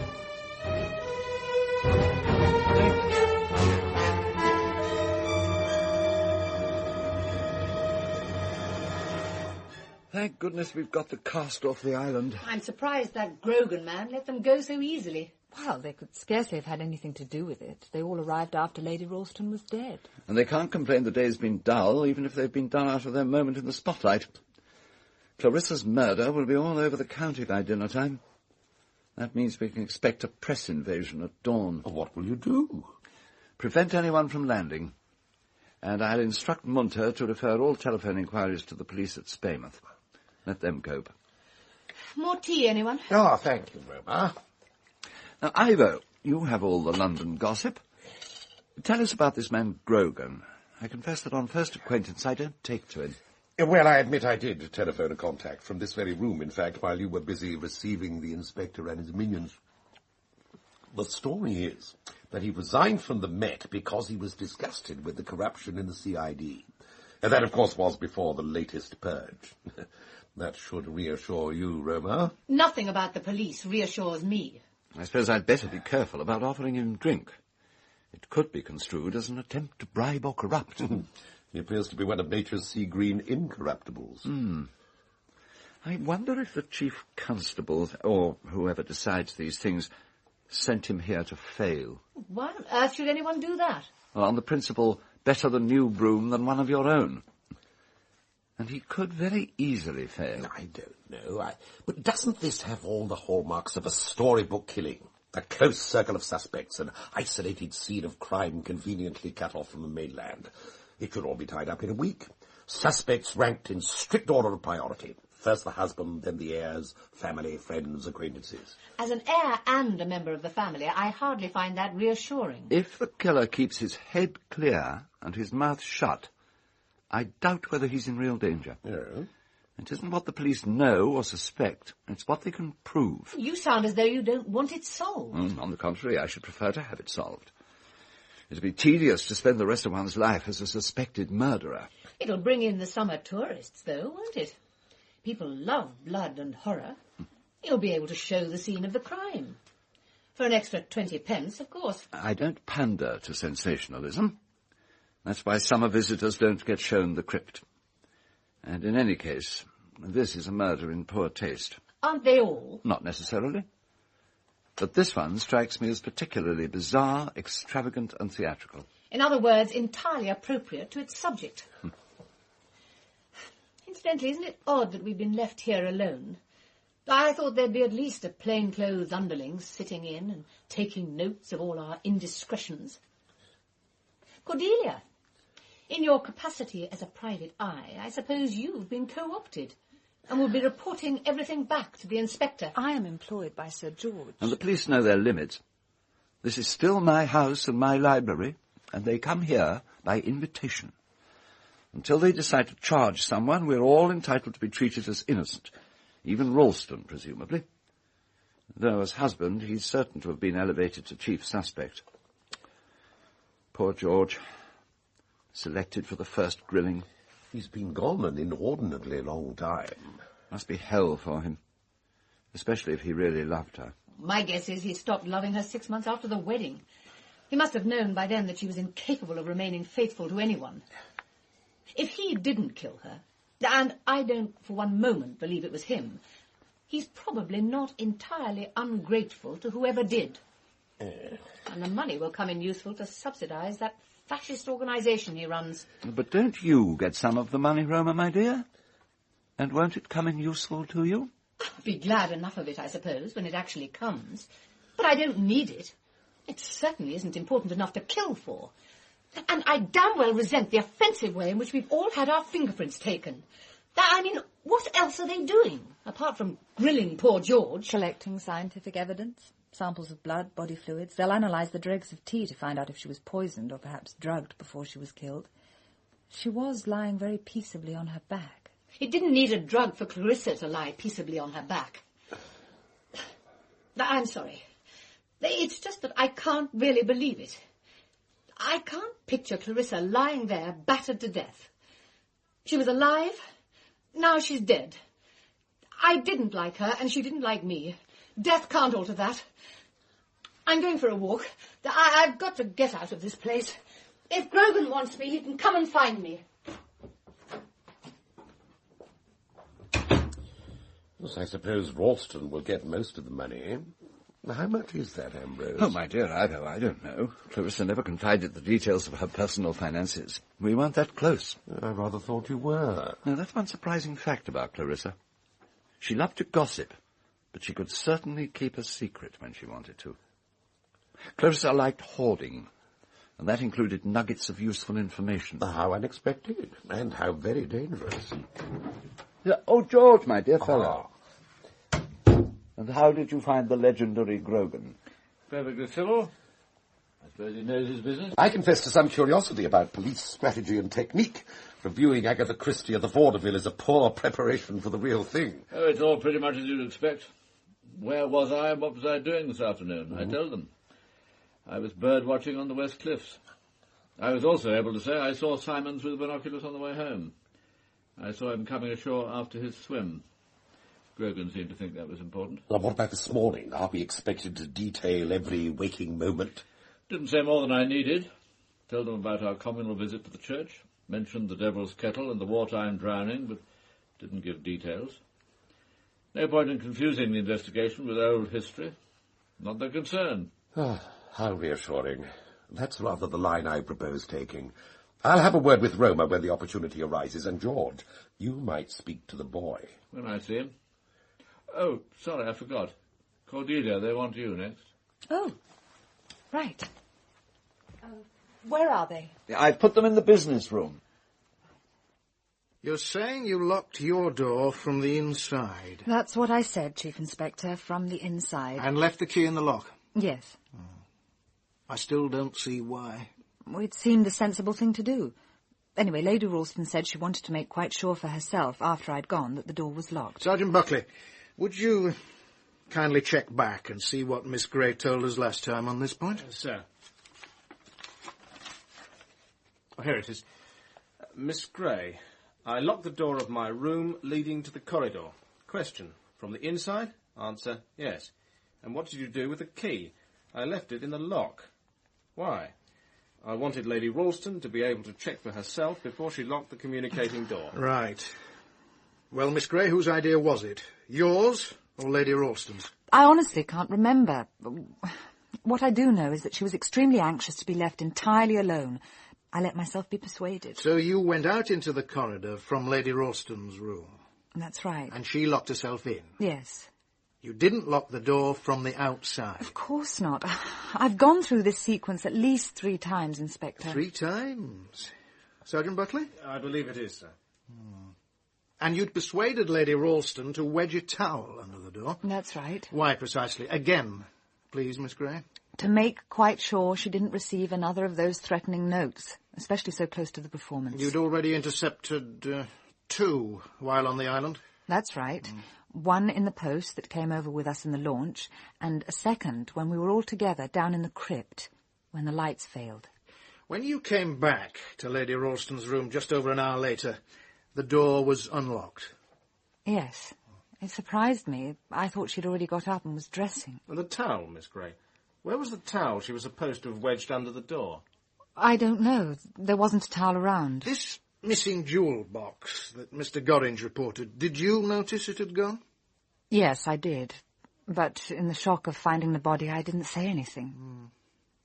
You say you were employed by Sir George Ralston to be with his wife? I was employed to look after her. And I let her get killed. Well, stop feeling sorry for yourself.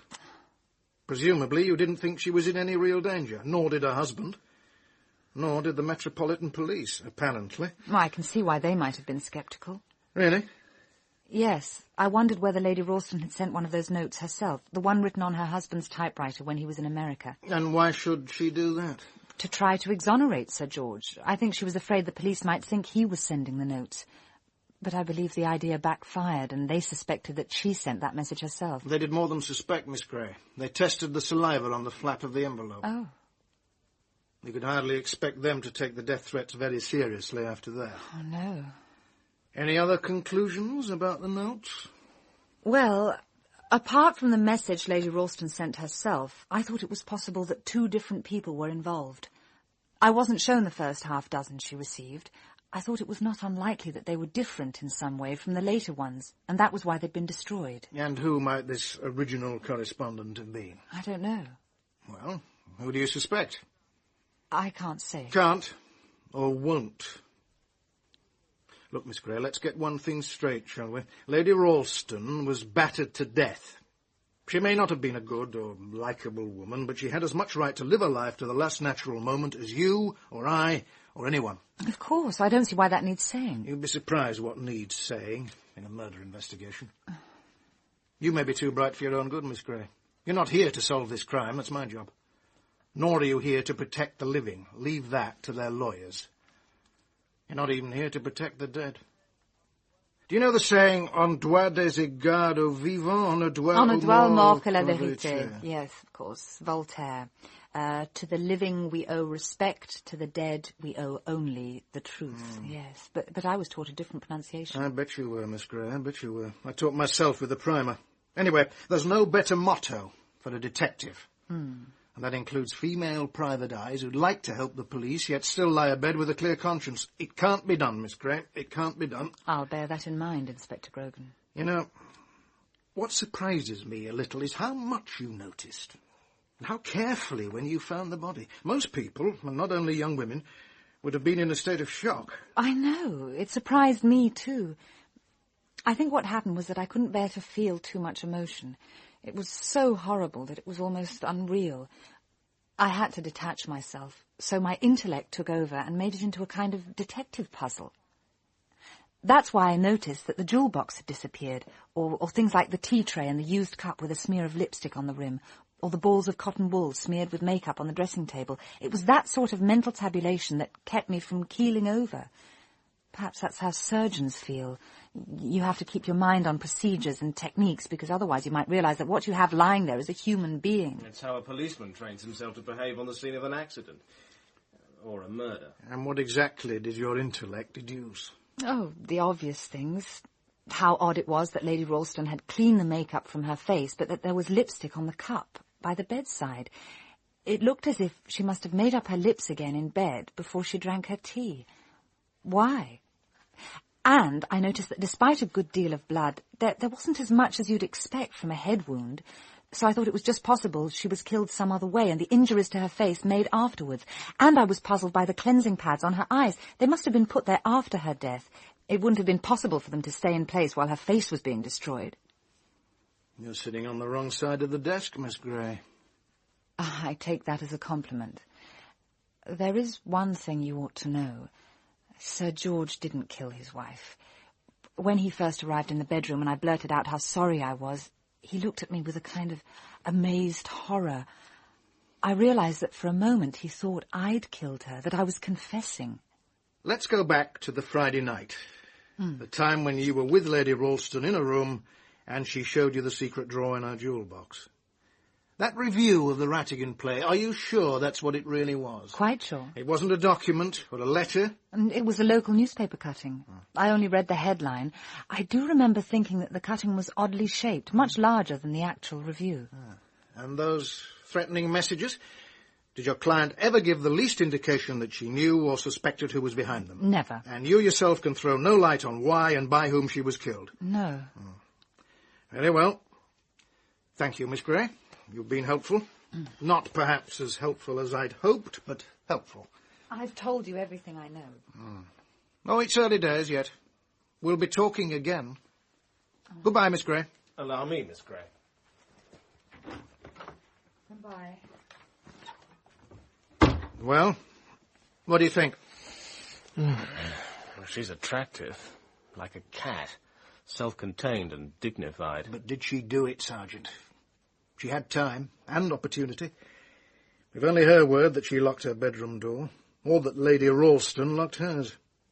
She knew where that marble arm was kept, and she had access to the business room where Gorringe's typewriter is kept, so she could have typed that final message. I can't see Miss Gray as a murderess. It takes an effort of the imagination, I grant you. If she did have a hand in it, my guess is that it was as Ralston's accomplice. They're an unlikely couple. It's difficult to see what they have in common. Politics rather than bed, I imagine. But police work teaches you that when it comes to sex, nothing is too bizarre to be ruled out. Did you believe what she said about that look of amazed horror on Ralston's face? No doubt he would look amazed if he thought she was confessing to a murder he'd done himself. So, we'd better find out what, if anything, the Met know about Cordelia Gray and her agency.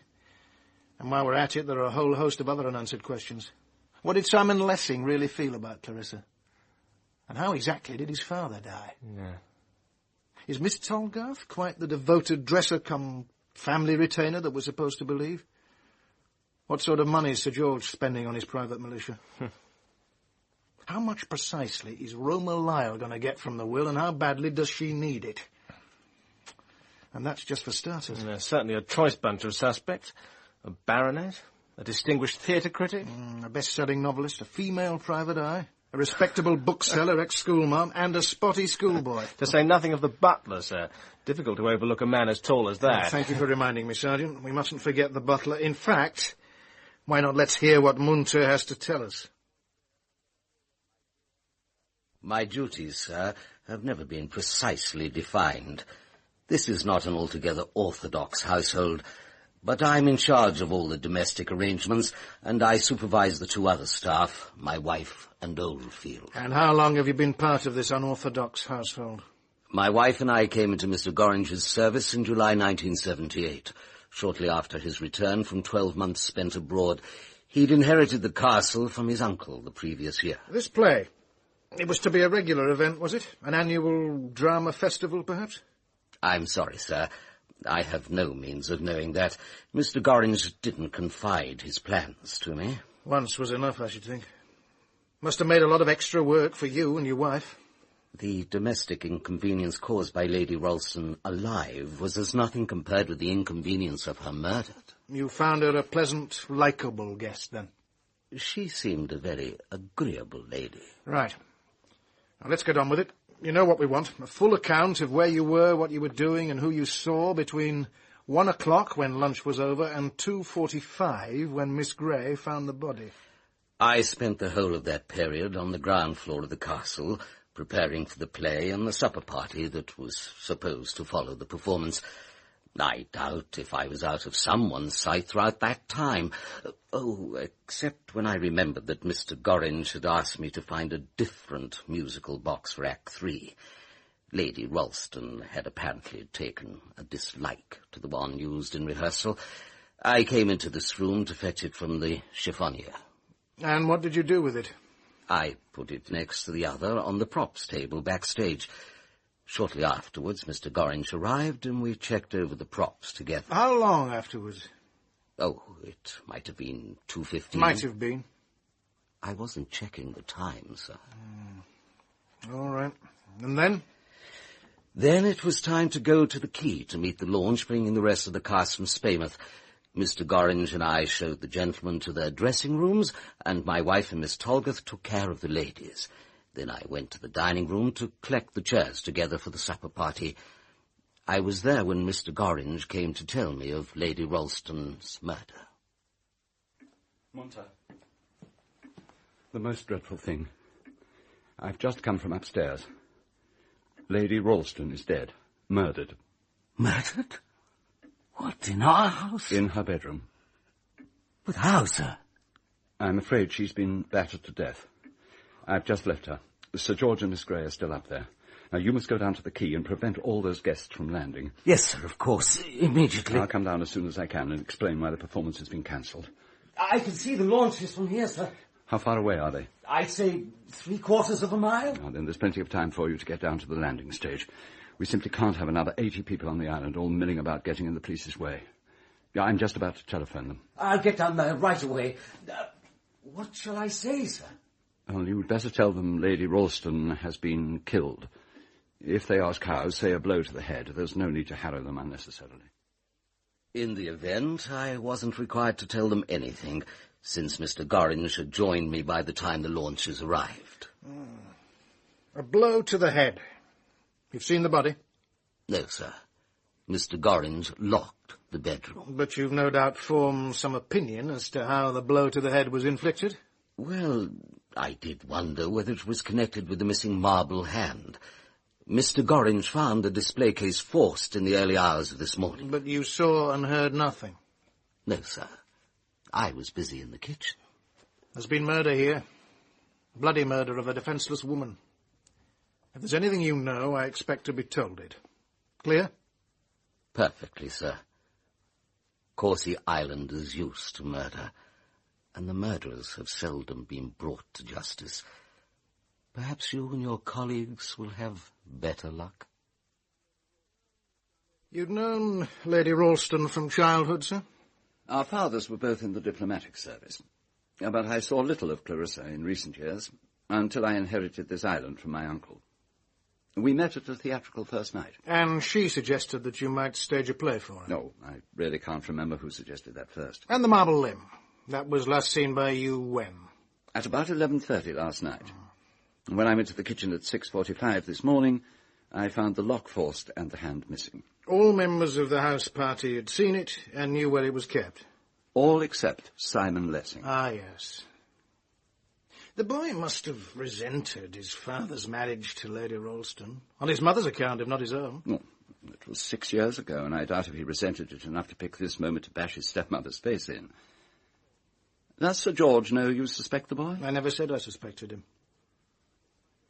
But I do find everyone's concerted measures to protect him interesting. It's only natural. He was very shocked when I broke the news to him. His own parents are dead. He was devoted to Clarissa. It strikes me, sir, that you've taken a lot of trouble for Lady Ralston, one way or another. Putting on the play for her, restoring the theatre, entertaining her guests. Must have been an expensive business.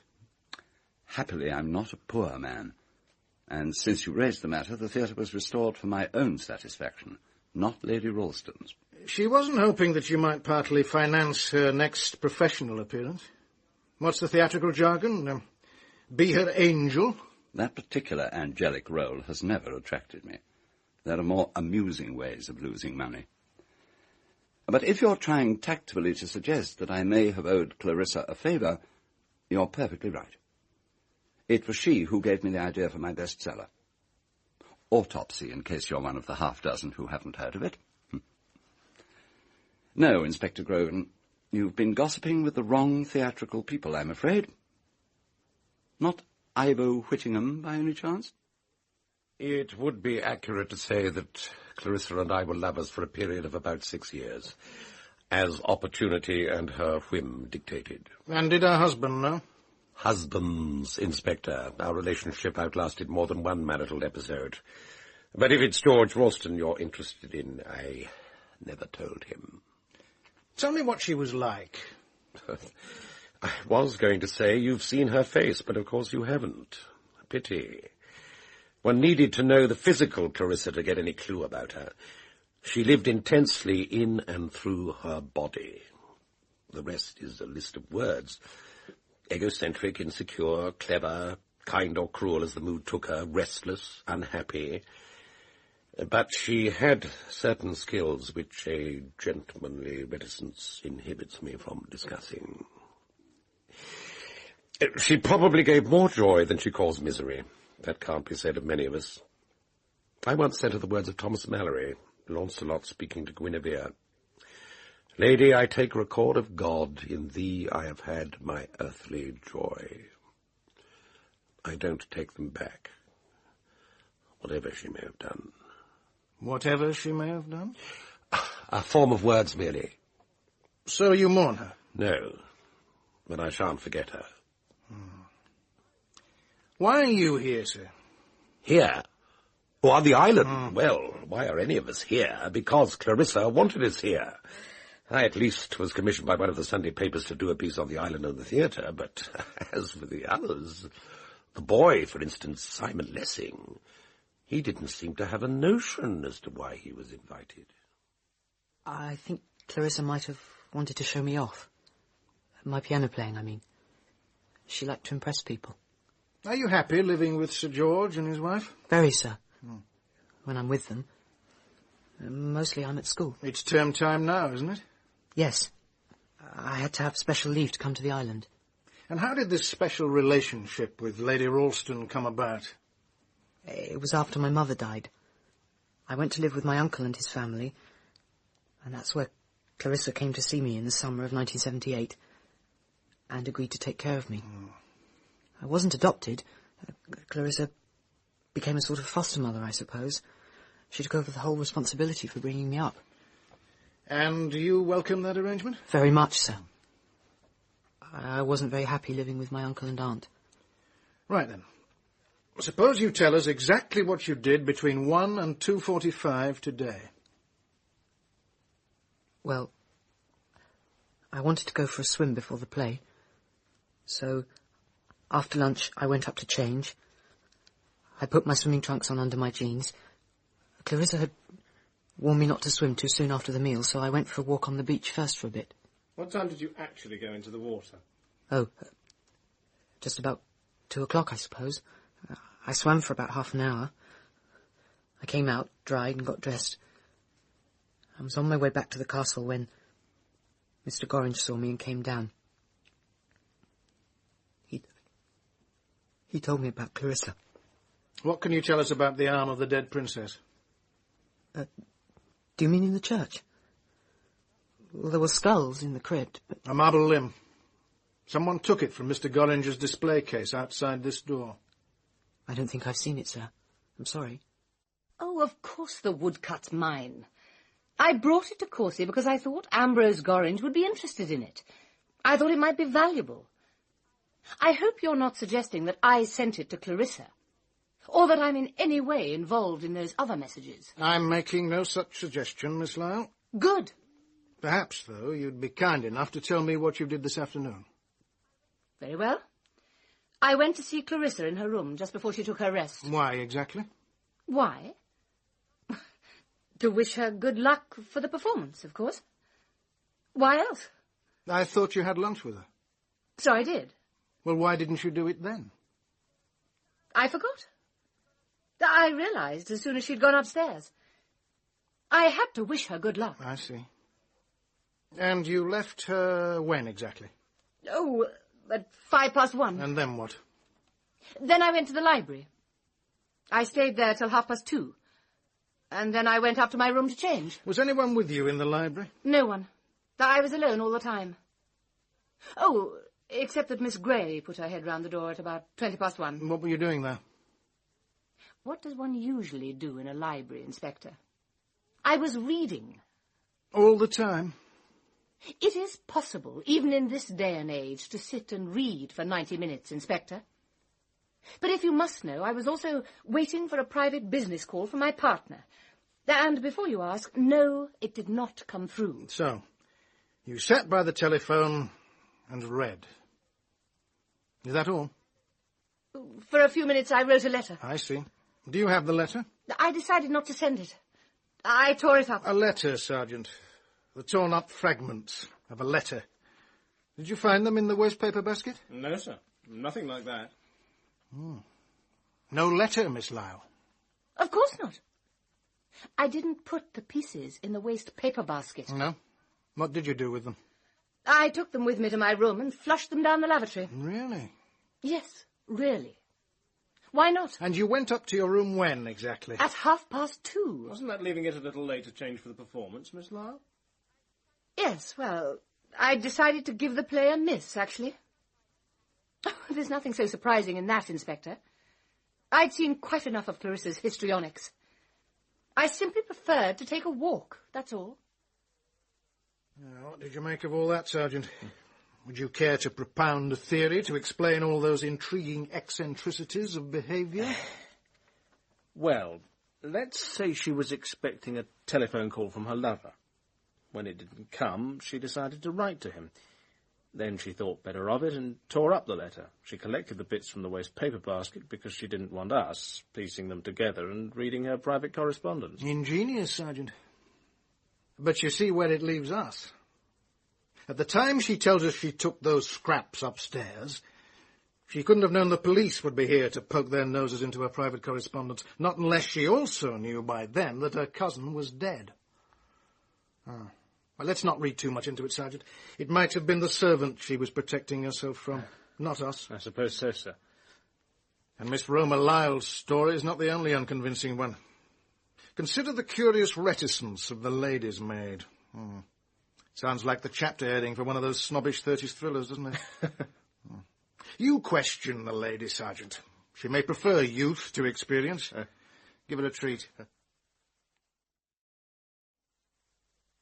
Of course I knew about the threats. Who do you think was sending them, Miss Tolgar? I don't know. You know all Miss Lisle's friends. Haven't you any idea who it might have been? It isn't for me to make guesses. No, Miss Tolgar, quite right. Now, what about this afternoon? What did you do after lunch? The normal, before a performance. Which was? Miss Lisle always rests for a couple of hours. She has a tray of China tea made with lemon. I prepared that in the kitchen and took it up to her. Was anyone with her? Sir George. And then? Then I tidied up the bathroom and prepared a bath. I see. When I went back into the bedroom, Miss Gray was there. She went into her own room to change, and while she was there, Sir George left. I went shortly afterwards.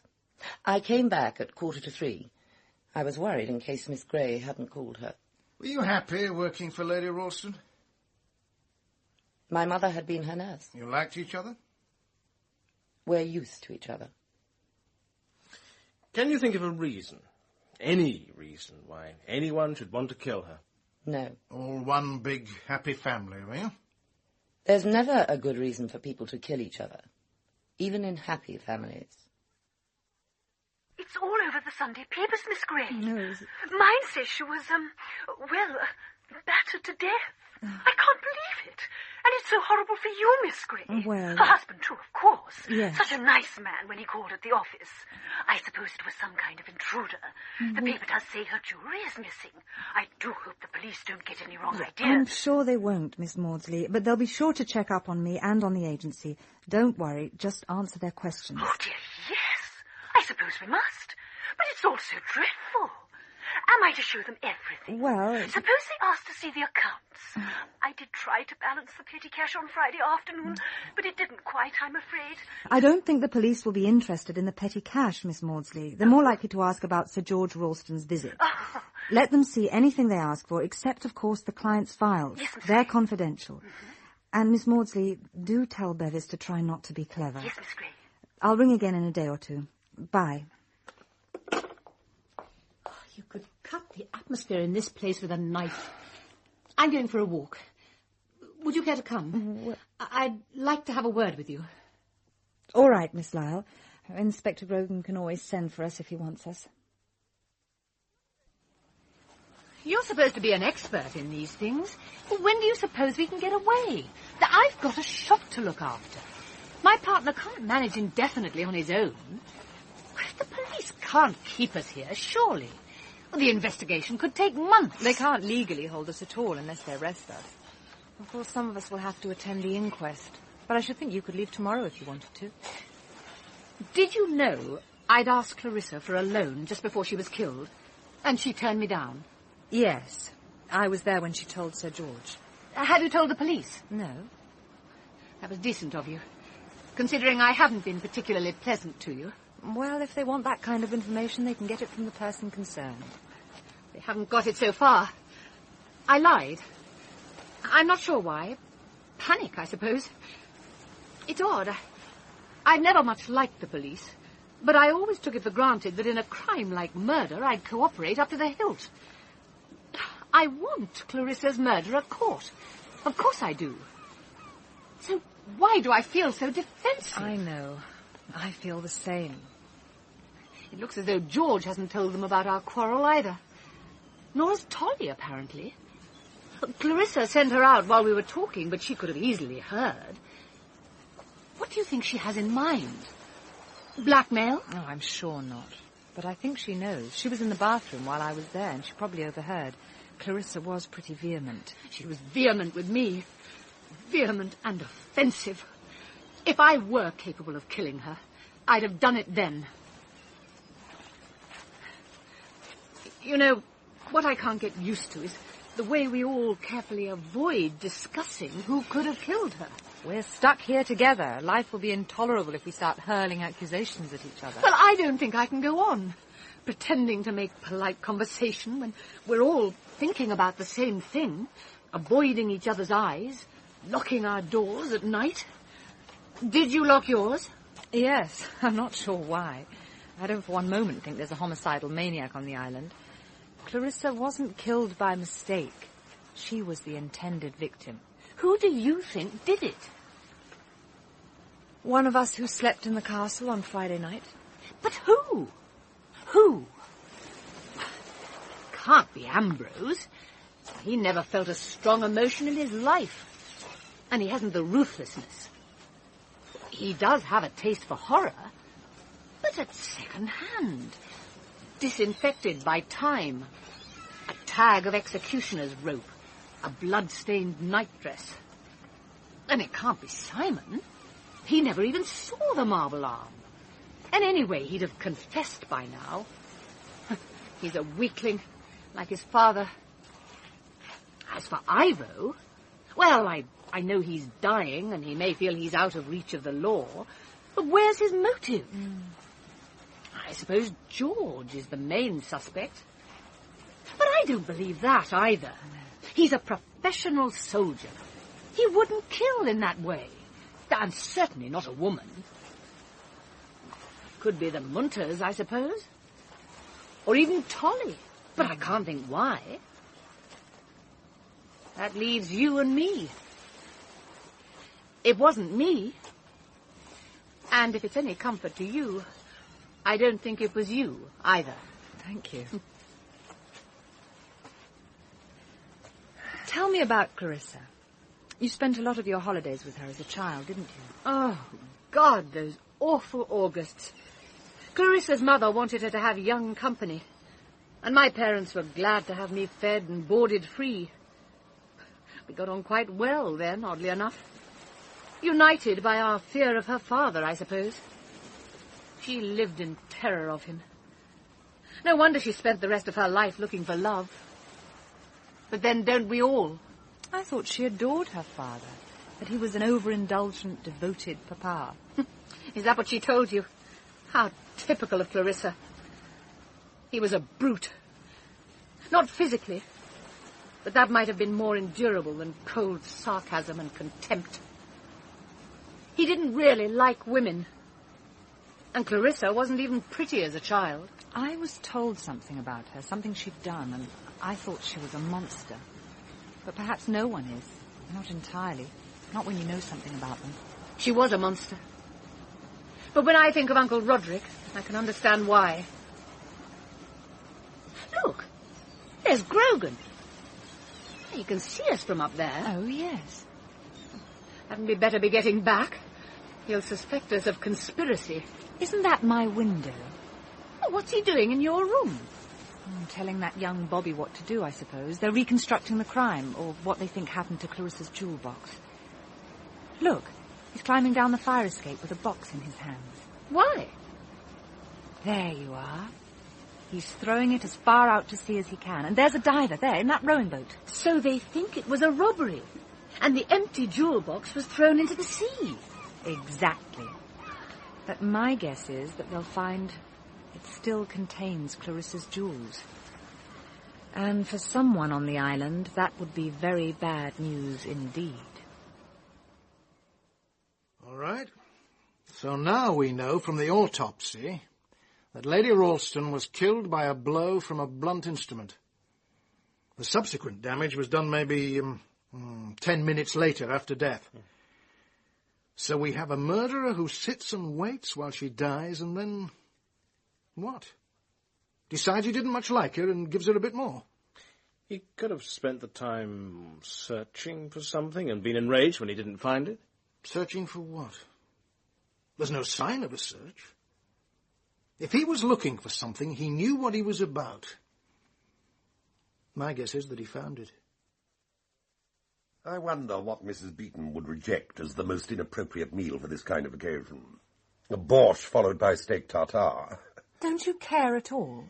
I don't like to think that she suffered or was in terror even for a moment. But if you mean, do I care she's no longer alive, then no, I don't really care. We'll have to serve ourselves, I'm afraid. I told Mrs. Munter to take the evening off and get some rest. Munter hasn't shown himself since lunch. If the police want to interview him again tomorrow, they'll be unlucky. Drunk, is he? I thought he might take to the bottle. Yes. I'm afraid this sort of thing does happen from time to time. It usually lasts 3 days. I suppose it's his release from intolerable boredom. This island isn't really congenial to him. He has an almost pathological dislike of water. Where's Roma? Oh, she says she has a headache. She took sandwiches to her room. I was rather wondering about Munter. Oh, my dear Cordelia, in what connection? I was wondering whether he might have found a way of augmenting his income. Perhaps a little smuggling on the side.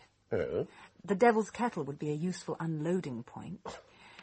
I noticed he keeps the trapdoor bolts very well oiled. Oh, what a little detective you are, to be sure. And on Friday night, I saw a light flashing out to sea. I wondered if it were acknowledging a signal. Well, of course, he is traditionally a smuggler's haven, and most sailors in these parts do a little amateur smuggling. Oh, it wouldn't amount to much, you know, a few casks of brandy, perhaps. Not that Munter is a sailor. He can't even swim. God, there's someone in the garden. He wants to get in. He's trying to get in. Dear heaven, it's Munter. He's gone berserk.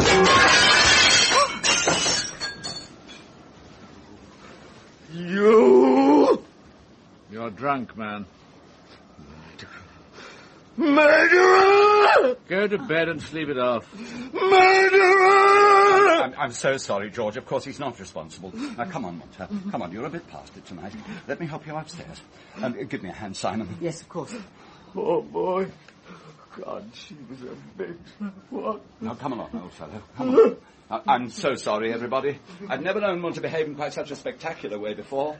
Can't imagine what's got into him. Extraordinary fellow. Knew a chap at Sandhurst drank like that. Oh, what happened to him? Fell into his own swimming pool and drowned. Drunk at the time, of course. Sir George! Sir George, are you there? What is it? What's happened? There's been an accident. Or worse. Worse? What's all the noise about? Is there a fire? Sir George! Cordelia, what's up? Are we all here? Oh, where's Simon? I'm here. Oh, that's all of us accounted for, then. Listen, everybody. I think... What? What is it? Well, I could see the pool's just below my window. There's someone in it. In it? You mean not swimming? Not swimming. Just down there, just below the surface, amongst the leaves. Below the... Oh, well, someone had better... Simon, will you? Yes, I'll go. I'll go in and see. I won't be a minute. Come on, let's get down there.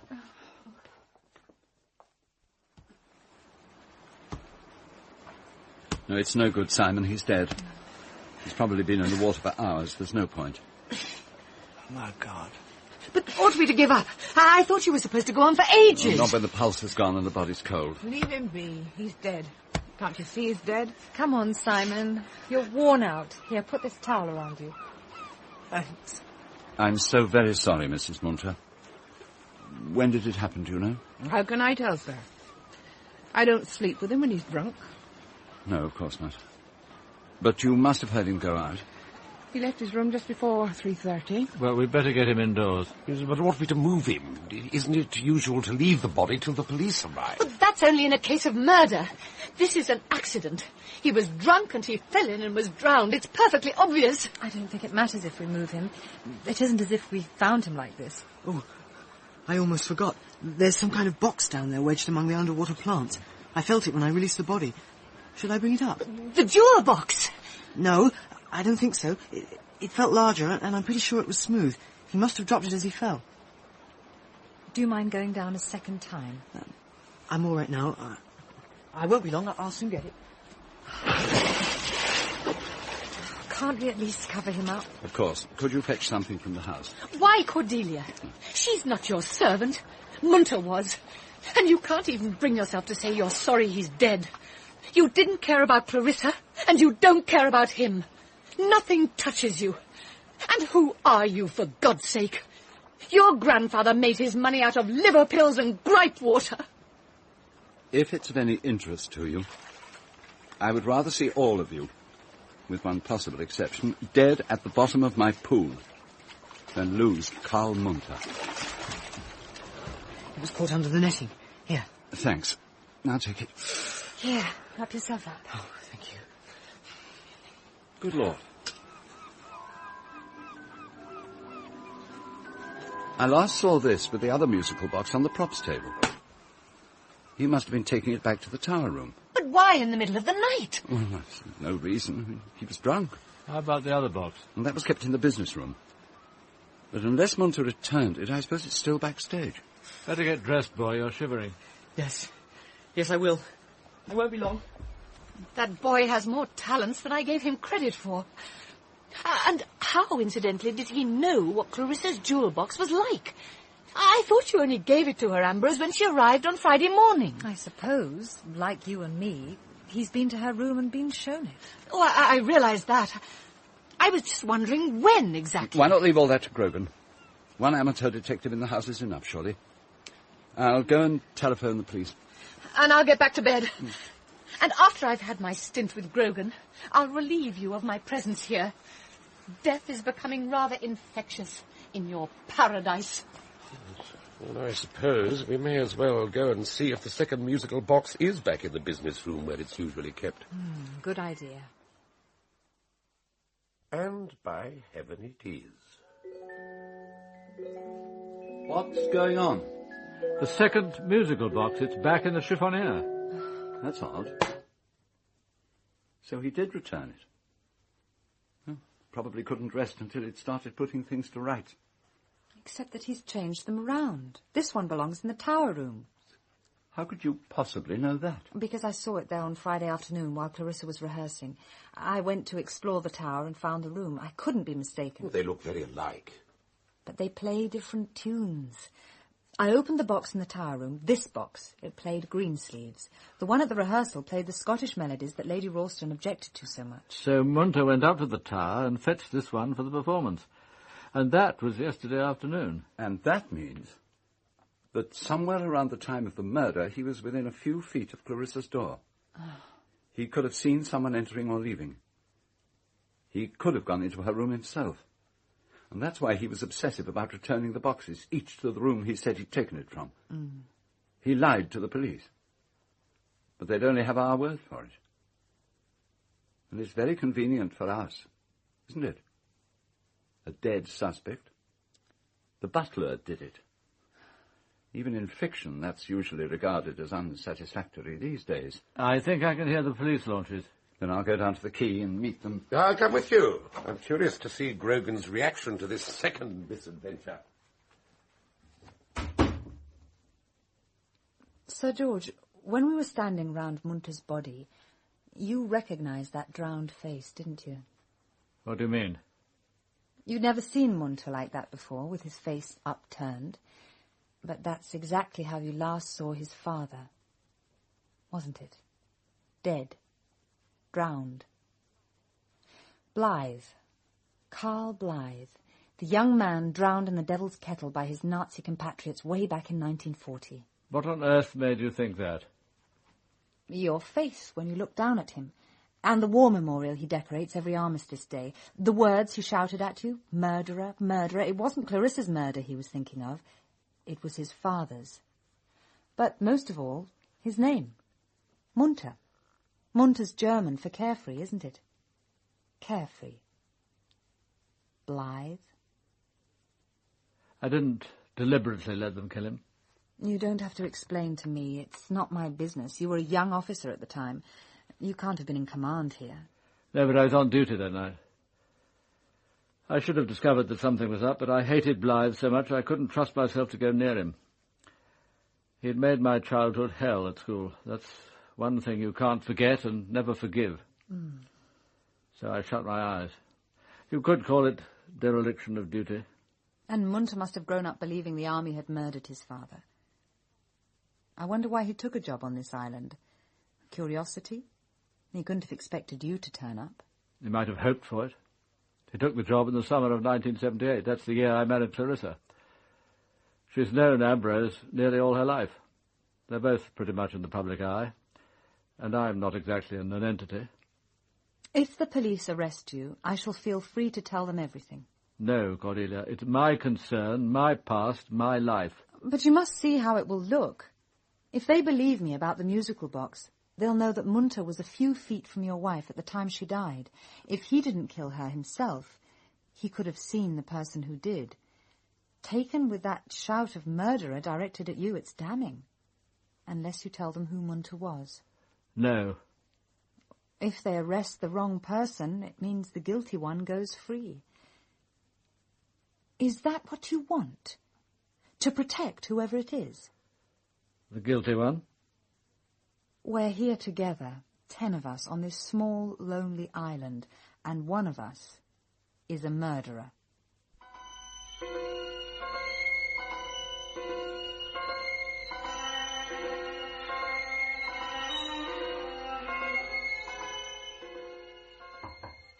Come in. Do you mind if I talk to you? There are things I must ask you. Please, sit down.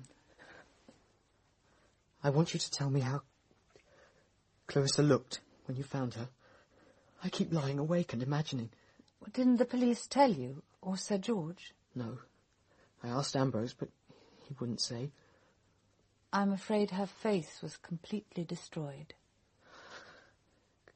Could you recognize her at all? No. The police asked if I knew anything about a marble arm. Does that mean they think it was the weapon? Yes.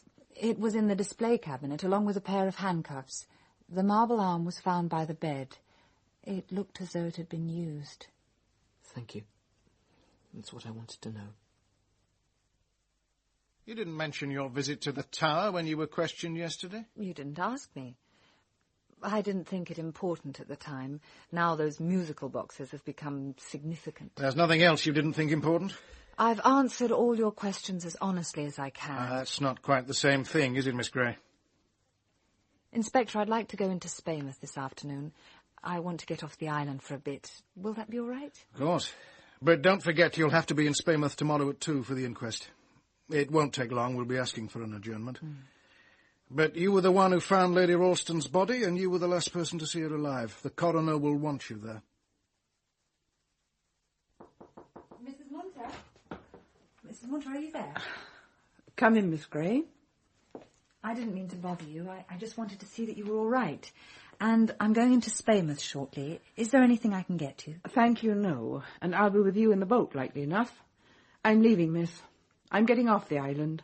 I know how you feel, but if you're frightened, I could share a room with you tonight. I'm not frightened. What's there to be frightened of? I'm leaving, that's all. I never liked being here, and now that he's gone, I don't have to stay. But Mr. Gorringe can see to the funeral arrangements. It's no concern of mine. But you're his wife. I never was. He wasn't the marrying kind, and nor am I. I'll be leaving in the launch as soon as Oldfield is ready. What about tonight? Where will you stay? She'll be staying with me. Miss Tolgarth? I didn't see you. Mrs. Munter, I'd like a word with Miss Tolgarth in private. Do you think... You can use this room. I have a few things to collect from around the house. Thank you.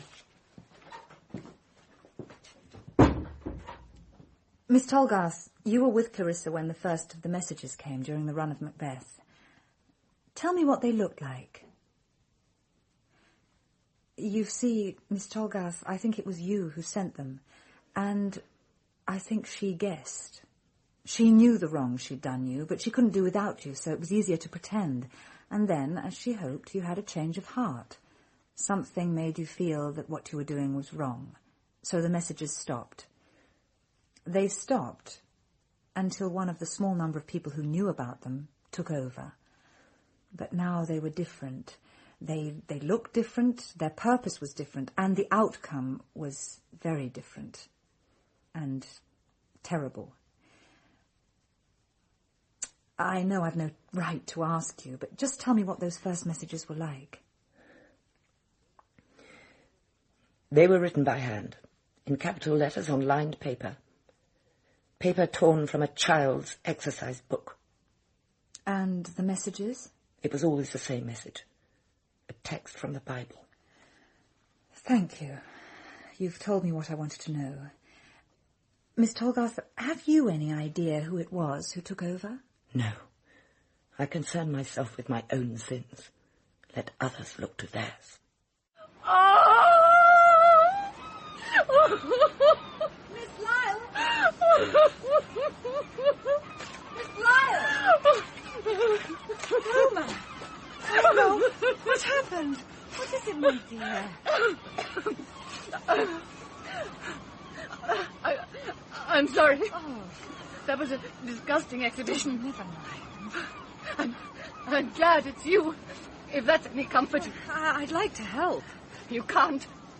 No one can. As you probably guessed, it's the usual commonplace, sordid little tragedy. What is it? I've been chucked. Oh, dear. See this letter? He wrote it on Friday night. We only saw each other on Thursday. He must have known then what he was going to do. When did this arrive? I just got it from Oldfield. He brought the post over in the launch. Go on, read it. Oh. If he hadn't the decency to tell you to your face, he isn't worth loving. What's worth to do with love? Oh, God, why couldn't he have waited? He wrote a day too soon. I told him I'd get the money. I told him. Now it's too late. He was the only man who's ever wanted me. I knew why, of course. You can only deceive yourself so far. His wife doesn't much enjoy sex, and I was always available. All right, don't look like that. I don't expect you to understand. You can get love whenever you want it. That isn't true. Not of me, not of anyone. Isn't it? It was true of Clarissa. She only had to look at a man. One look. That's all it ever took. All my life I've watched her using those eyes. But she won't anymore. Never again. Never, never, never. Oh, dear. It's all right. It's all right. Now, look, I have to go now. Roma, will you be all right? Don't worry. I shan't do anything stupid. I can tell you what will happen to me. I'll take my share of Clarissa's money and buy myself a London flat. I'll find a part-time job and go on foreign holidays with a woman friend. We shan't much enjoy each other's company, but it'll be better than travelling alone. And every year, I shall get a little more fussy about my comforts, a little more right-wing, a little more lonely, a little more dead.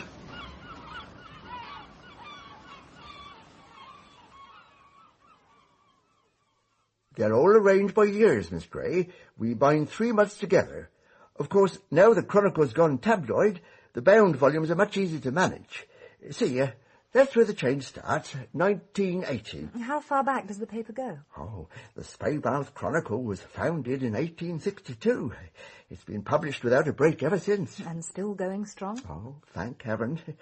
Oh, we've had our ups and downs, but we're part of a group now. The owners sold out soon after the centenary celebrations. Yes, we're holding our own against the free sheets. No, 1977, you said? That's right, the 19th of July.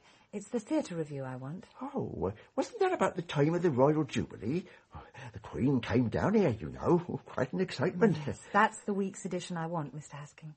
July.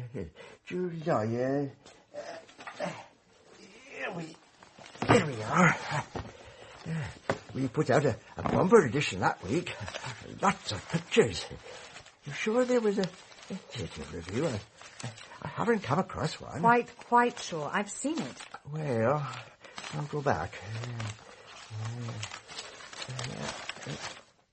Oh, good grief. Oh, good heavens. Well, what is it? There's a page missing. Someone's cut out a page. I can't believe it. Look, page 8, page 11.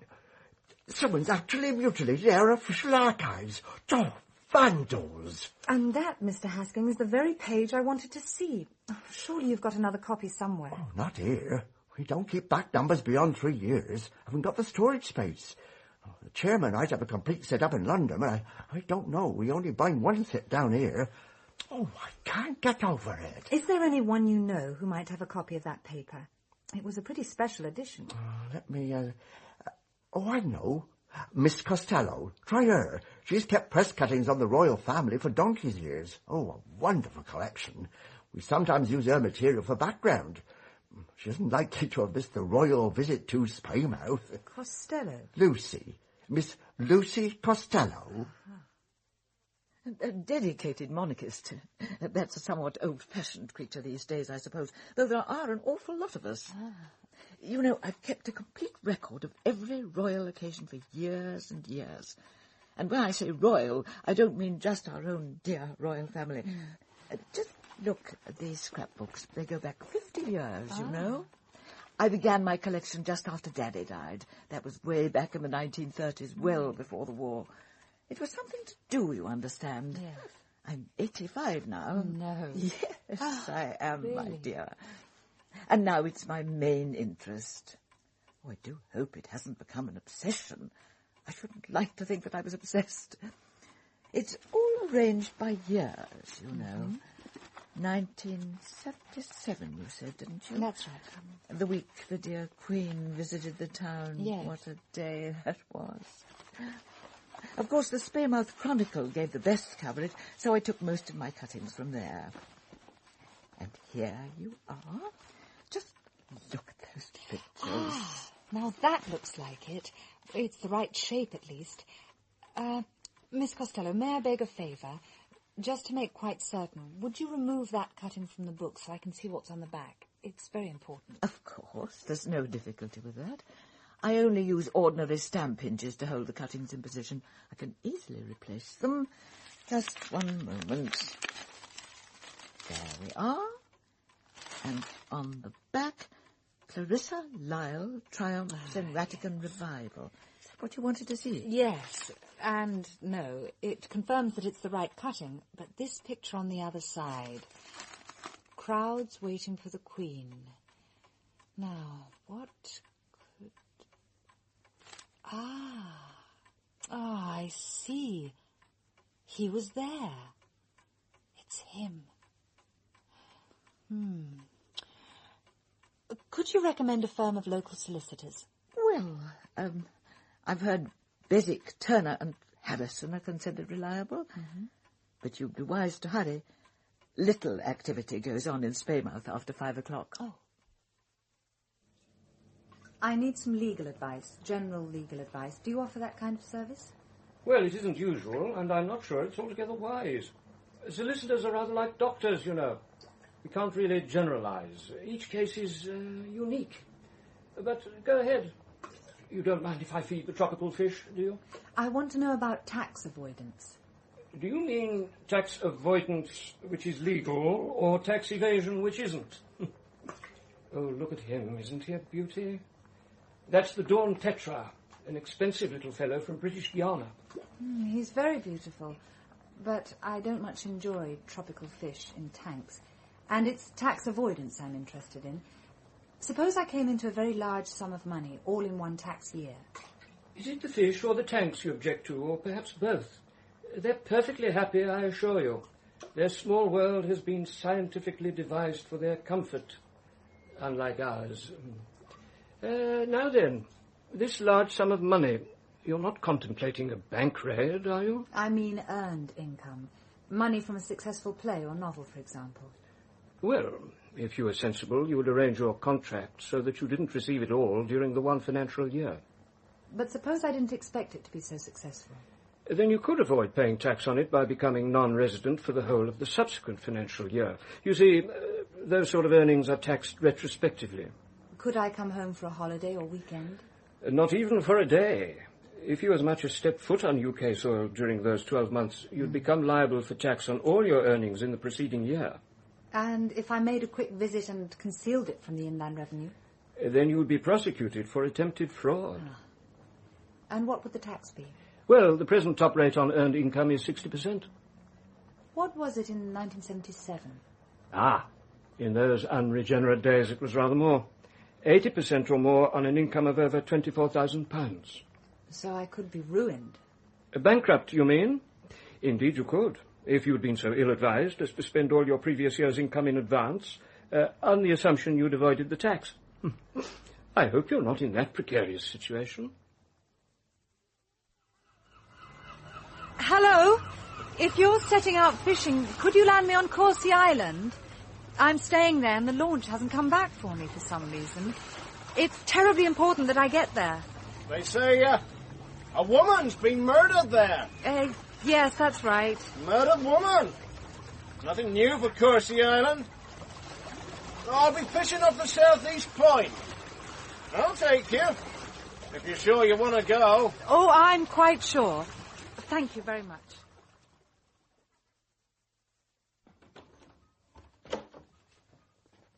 Good evening, Cordelia. Have you eaten? Where is everyone? Ivor's in bed. Not at all well, I'm afraid. He's hoping to go home tomorrow.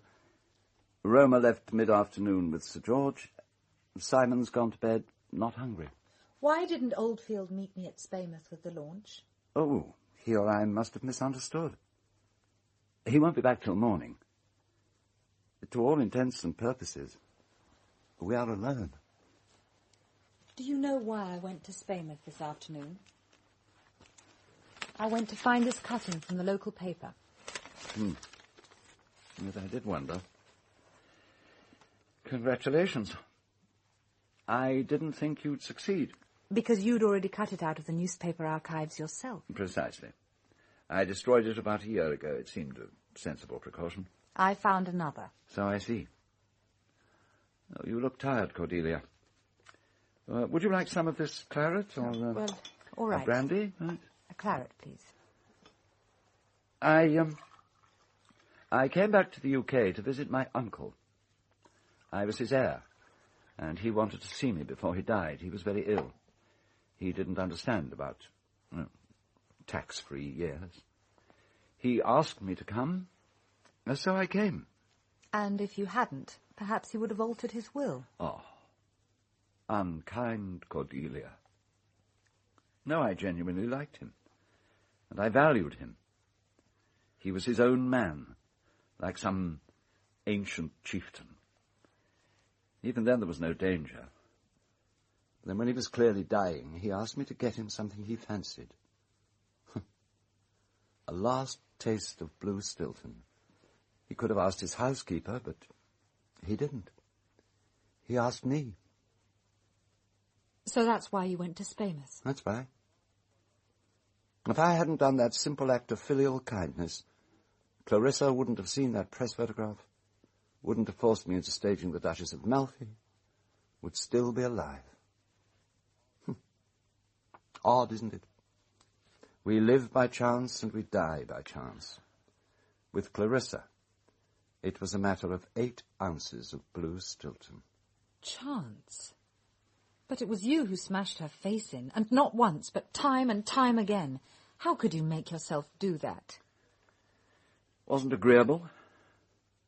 And if it's any consolation to you, I had to close my eyes.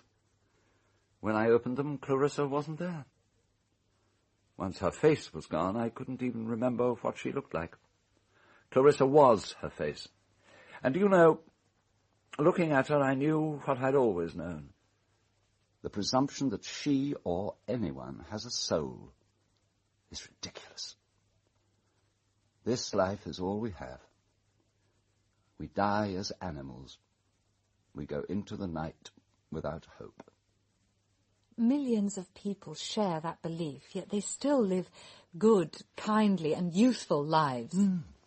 Because goodness, kindness, and usefulness are expedient. It's necessary for comfort to be at least a little liked. When I was 16 and first came to this island, I knew for the first time what I wanted of life. Not power, or success, or sex, with men or women. I wanted a place. This place. This view. This sea. This island. It's the only real passion I've ever known. And I wasn't going to let a nymphomaniac second-rate actress take it from me. And so you killed her. Oh, my dear Cordelia. Of course I didn't kill her. But do you really believe you're sitting here sipping Chateau Margaux with a murderer? Oh, I congratulate you on your sang-froid. But if you I couldn't kill anyone. I thought you understood that. I haven't that brand of ruthlessness. Oh, no, she was dead when I battered her face in.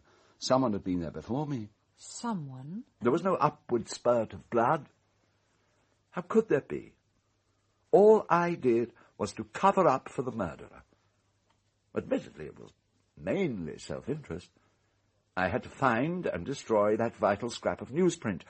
But you should credit me with some disinterested concern for the killer. It pleased me to concoct a way of escape for him, if he had the guts to take it. After all, I did owe him something. I knew the cutting would be somewhere in the room. One of her little tricks was to keep it near her and to take it out of her handbag occasionally. I couldn't risk the police finding it. They'd be looking for a motive. It's never safe to rely absolutely on the stupidity of the police. So it was Simon. Oh, poor Simon. Where is he now? In his room. Perfectly safe, I assure you. Do you want to know what happened? But he couldn't have planned it. Not Simon. Planned it? No. But she's just as dead, isn't she? He told me she asked him to go to her room. He was to tell everyone he was going for a swim, but he was to wait for half an hour after she'd gone up to rest, then knock 3 times at the door. He, poor deluded fool, thought she was going to tell him he could go to the Royal College, that she'd pay for his musical education. But why did she want to see Simon? Oh, we'll never know, but I can guess. Clarissa liked to make love before a performance. Yeah, perhaps it gave her confidence. But Simon, that boy, she couldn't have wanted him. Oh, she may have thought she was doing him a service in more ways than one. Clarissa was totally incapable of believing that any normal man existed who wouldn't take her if he could get her. And who else was there? George, I'm sure, hadn't touched her since he discovered he's a cuckold. Ivo's had his turn. And I'm no use to her. But it's horrible. Oh, only because you're young, pretty, and intolerant. A different boy at a different time might even have thanked her.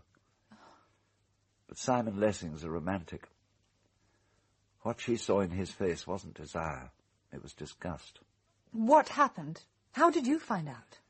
I changed much quicker than I told Grogan. I was actually leaving my room just after 20 to 2. At that moment, Simon came out of Clarissa's door. It was complete chance. We stared at each other. His face was ghastly. Thought he was going to collapse. I pushed him back into the bedroom and locked the door. He was wearing only his swimming trunks, and I saw his shirt and jeans in a heap on the floor, and Clarissa was lying sprawled on the bed. He'd brought the jewel box crashing down on her skull. But why? Did he say why? Oh, not very coherently. But neither of them had got what they wanted. Clarissa had taunted him with his sexual failure. She told him he was as useless to her as his father. And I think that was the moment when she lay there, half naked on the bed, smiling at him, mocking him and his dead father together, destroying all his hopes. That was the moment that his control snapped. He seized the jewel box, the only weapon to hand, and brought it down. And after that? I told him precisely what he must do. I schooled him in his story to the police. I took him into Clarissa's bathroom and washed off the small spot of blood. Then I found the newspaper cutting. It didn't take long. Her handbag or the jewel box were the 2 obvious places. Then I took him to the fire escape outside your bedroom window and told him what to do. He went down, carrying the box under his arm, and hurled it out to sea. But someone else was watching, weren't they? Munter had gone to the tower room for the musical box, and the tower room's window is the only one which overlooks the fire escape. I know. He let it slip on Saturday night when Simon and I were helping him to his room, but it wouldn't have made any difference. Munter was absolutely safe.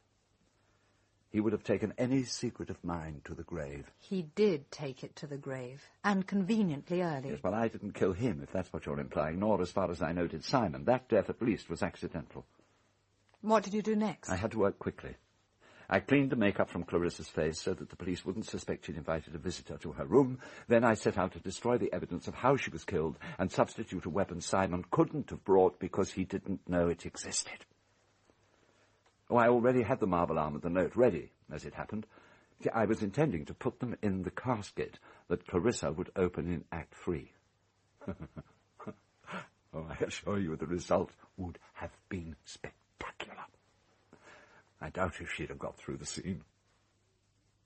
You sent all those threatening quotations. You took over when Tolly stopped. Oh, so you know about Tolly? Oh, I think I've underestimated you, Cordelia. Yes, I wanted to get back my privacy, my peaceable island. She would never return to Corsi if its theatre was the scene of her final humiliation. To do her justice, she wasn't a common blackmailer. She first saw that newspaper cutting in 1977. She hugged it to herself for 3 years before she needed to make use of it. It was bad luck that the restoration of my theatre and the crisis in her career coincided. Suddenly there was something she wanted of me, and she had the means to get it. And Simon conveniently provided a permanent solution to your problem. I hope it's a solution. You know, it's not going to be possible to shield him for much longer. He's beginning to drink, you must have seen it. And he's making mistakes. That gaffe which Roma noticed, for example. How could he have known what the jewel box was like if he hadn't seen or handled it? And there would have been others. I liked the boy, but I was wrong about him. He hadn't the guts to see this through. Would have been. You liked the boy. Where is he? Where is Simon? I told you. In his room, as far as I know. No, he's not. Where is he? Dear God, what have you done? Simon? Simon? Simon! Simon? Simon! Simon!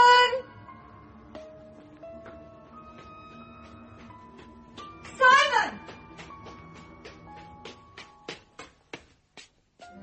Simon! Simon!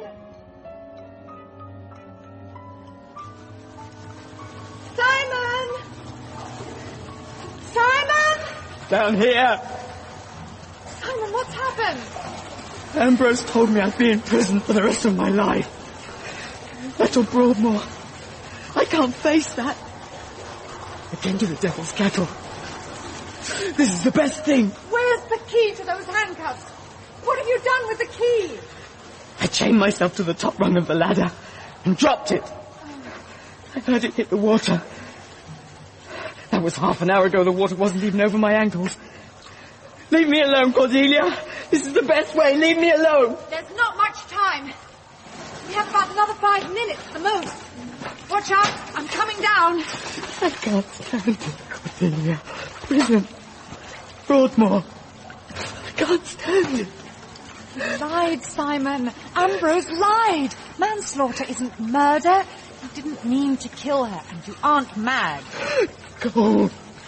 The water's icy. Oh, show me, Simon. Exactly where did you drop that key? Show me! About here. I held out my right hand like this. Right. Then I let it fall. You hold on. And wish me luck.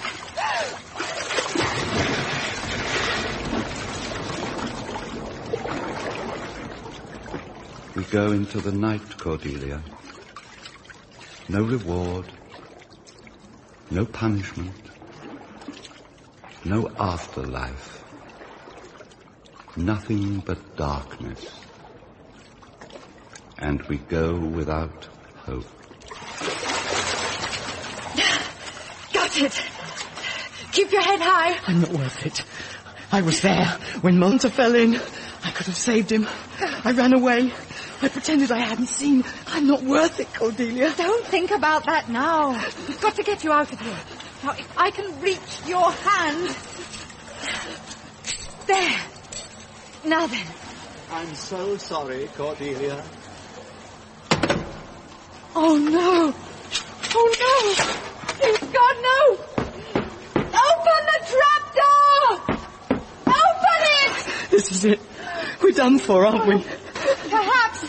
There's still a chance. We can swim for it. Come on, Simon, while there's still air enough. Now you go first. I'll be behind you.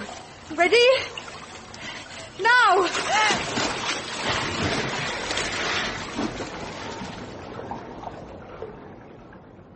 O Lord, methought what pain it was to drown. What dreadful noise of waters in mine ears. What ugly sights of death within mine eyes.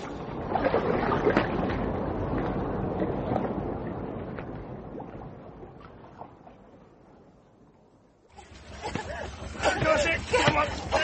In you go. Oh, take it easy, girl. Oh, lucky for you, I was still here. You saved my life. Oh, saved you a bit of a swim, that's all. You'd have made it. There are two of us. There's a boy with me. We've got to find him. Huh? Well, no sign of anyone else. Why be here some way? He's a strong swimmer. All right, I'll try. Well, you go into the cabin and get warm.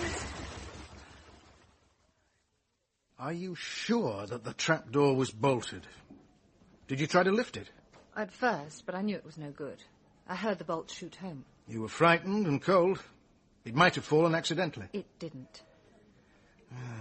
You understand the importance of what you're saying? Of course. We'll need to take you back there.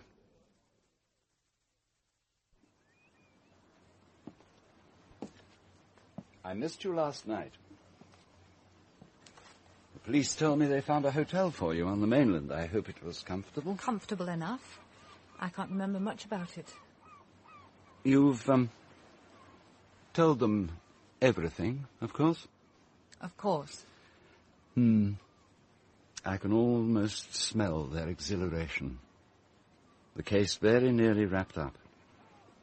At the moment, I imagine they're still testing the trapdoor, trying to decide whether it could have crashed down accidentally, whether you really could have heard the bolts shoot home. After all, when they returned here last night, in a state, I might say, of some excitement, they found the trapdoor closed, but not bolted. And I don't think they'll get any identifiable prints from the bolts. Do you? You killed Simon, and you tried to kill me. Me? My life counted for less than your comfort, your possessions, your private world. But it isn't true. No one tried to kill you, Cordelia. No one shot back those bolts. When you climbed down to Simon, you didn't prop it up completely. It fell. You were terrified, cold and exhausted. You hadn't the strength to shift it. And what about the motive? The photograph in the Chronicle? What photograph? Well, don't tell me you haven't discovered that it's missing from your shoulder bag. The woman I borrowed it from will remember. She'll tell the police. And even if they manage to locate another copy, which is doubtful, what will one 10-year-old smudged newspaper photo prove? Simon Lessing is dead. He killed himself after killing Clarissa. He confessed that to me before he disappeared. He fractured her skull, and he beat her face to a pulp in his hatred and disgust. Last night, unable to face what he'd done, he tried to kill himself. Despite your heroic attempt to save him, he succeeded. That is my story, and nothing you choose to fabricate can disprove it. I won't yield an inch, now or later. I suppose if you opt out long enough from human concerns, from human life with all its messiness, you opt out also from human pity. Your visit to Corsi Island was not as happy as I would have hoped. I wish it could have been otherwise. I'm sorry, Cordelia. Truly sorry. Please forgive me. Oh, Miss Gray, I do hope it's all right calling you. I wondered when you'll be coming home. There's a new case. It's terribly urgent. A lost Siamese kitten. It belongs to a child just out of hospital. She's only had it a week. She's dreadfully distressed. And Mrs. Sutcliffe's just rung. Her Pekingese, Nanky Poo, is lost again. She wants someone to go round at once. Lock up and start looking for the kitten. Ring Mrs. Sutcliffe and tell her I'll call round this evening about Nanky Poo. I'm catching the afternoon train after the inquest. Bye. Back to your lost kittens, Miss Gray. A bit of a come-down. Oh, I don't know. Animals don't burden you with their psychological problems, nor surround themselves with possessions, nor scream with pain at the loss of love. They don't expect you to die for them, Chief Inspector, and they don't try to murder you.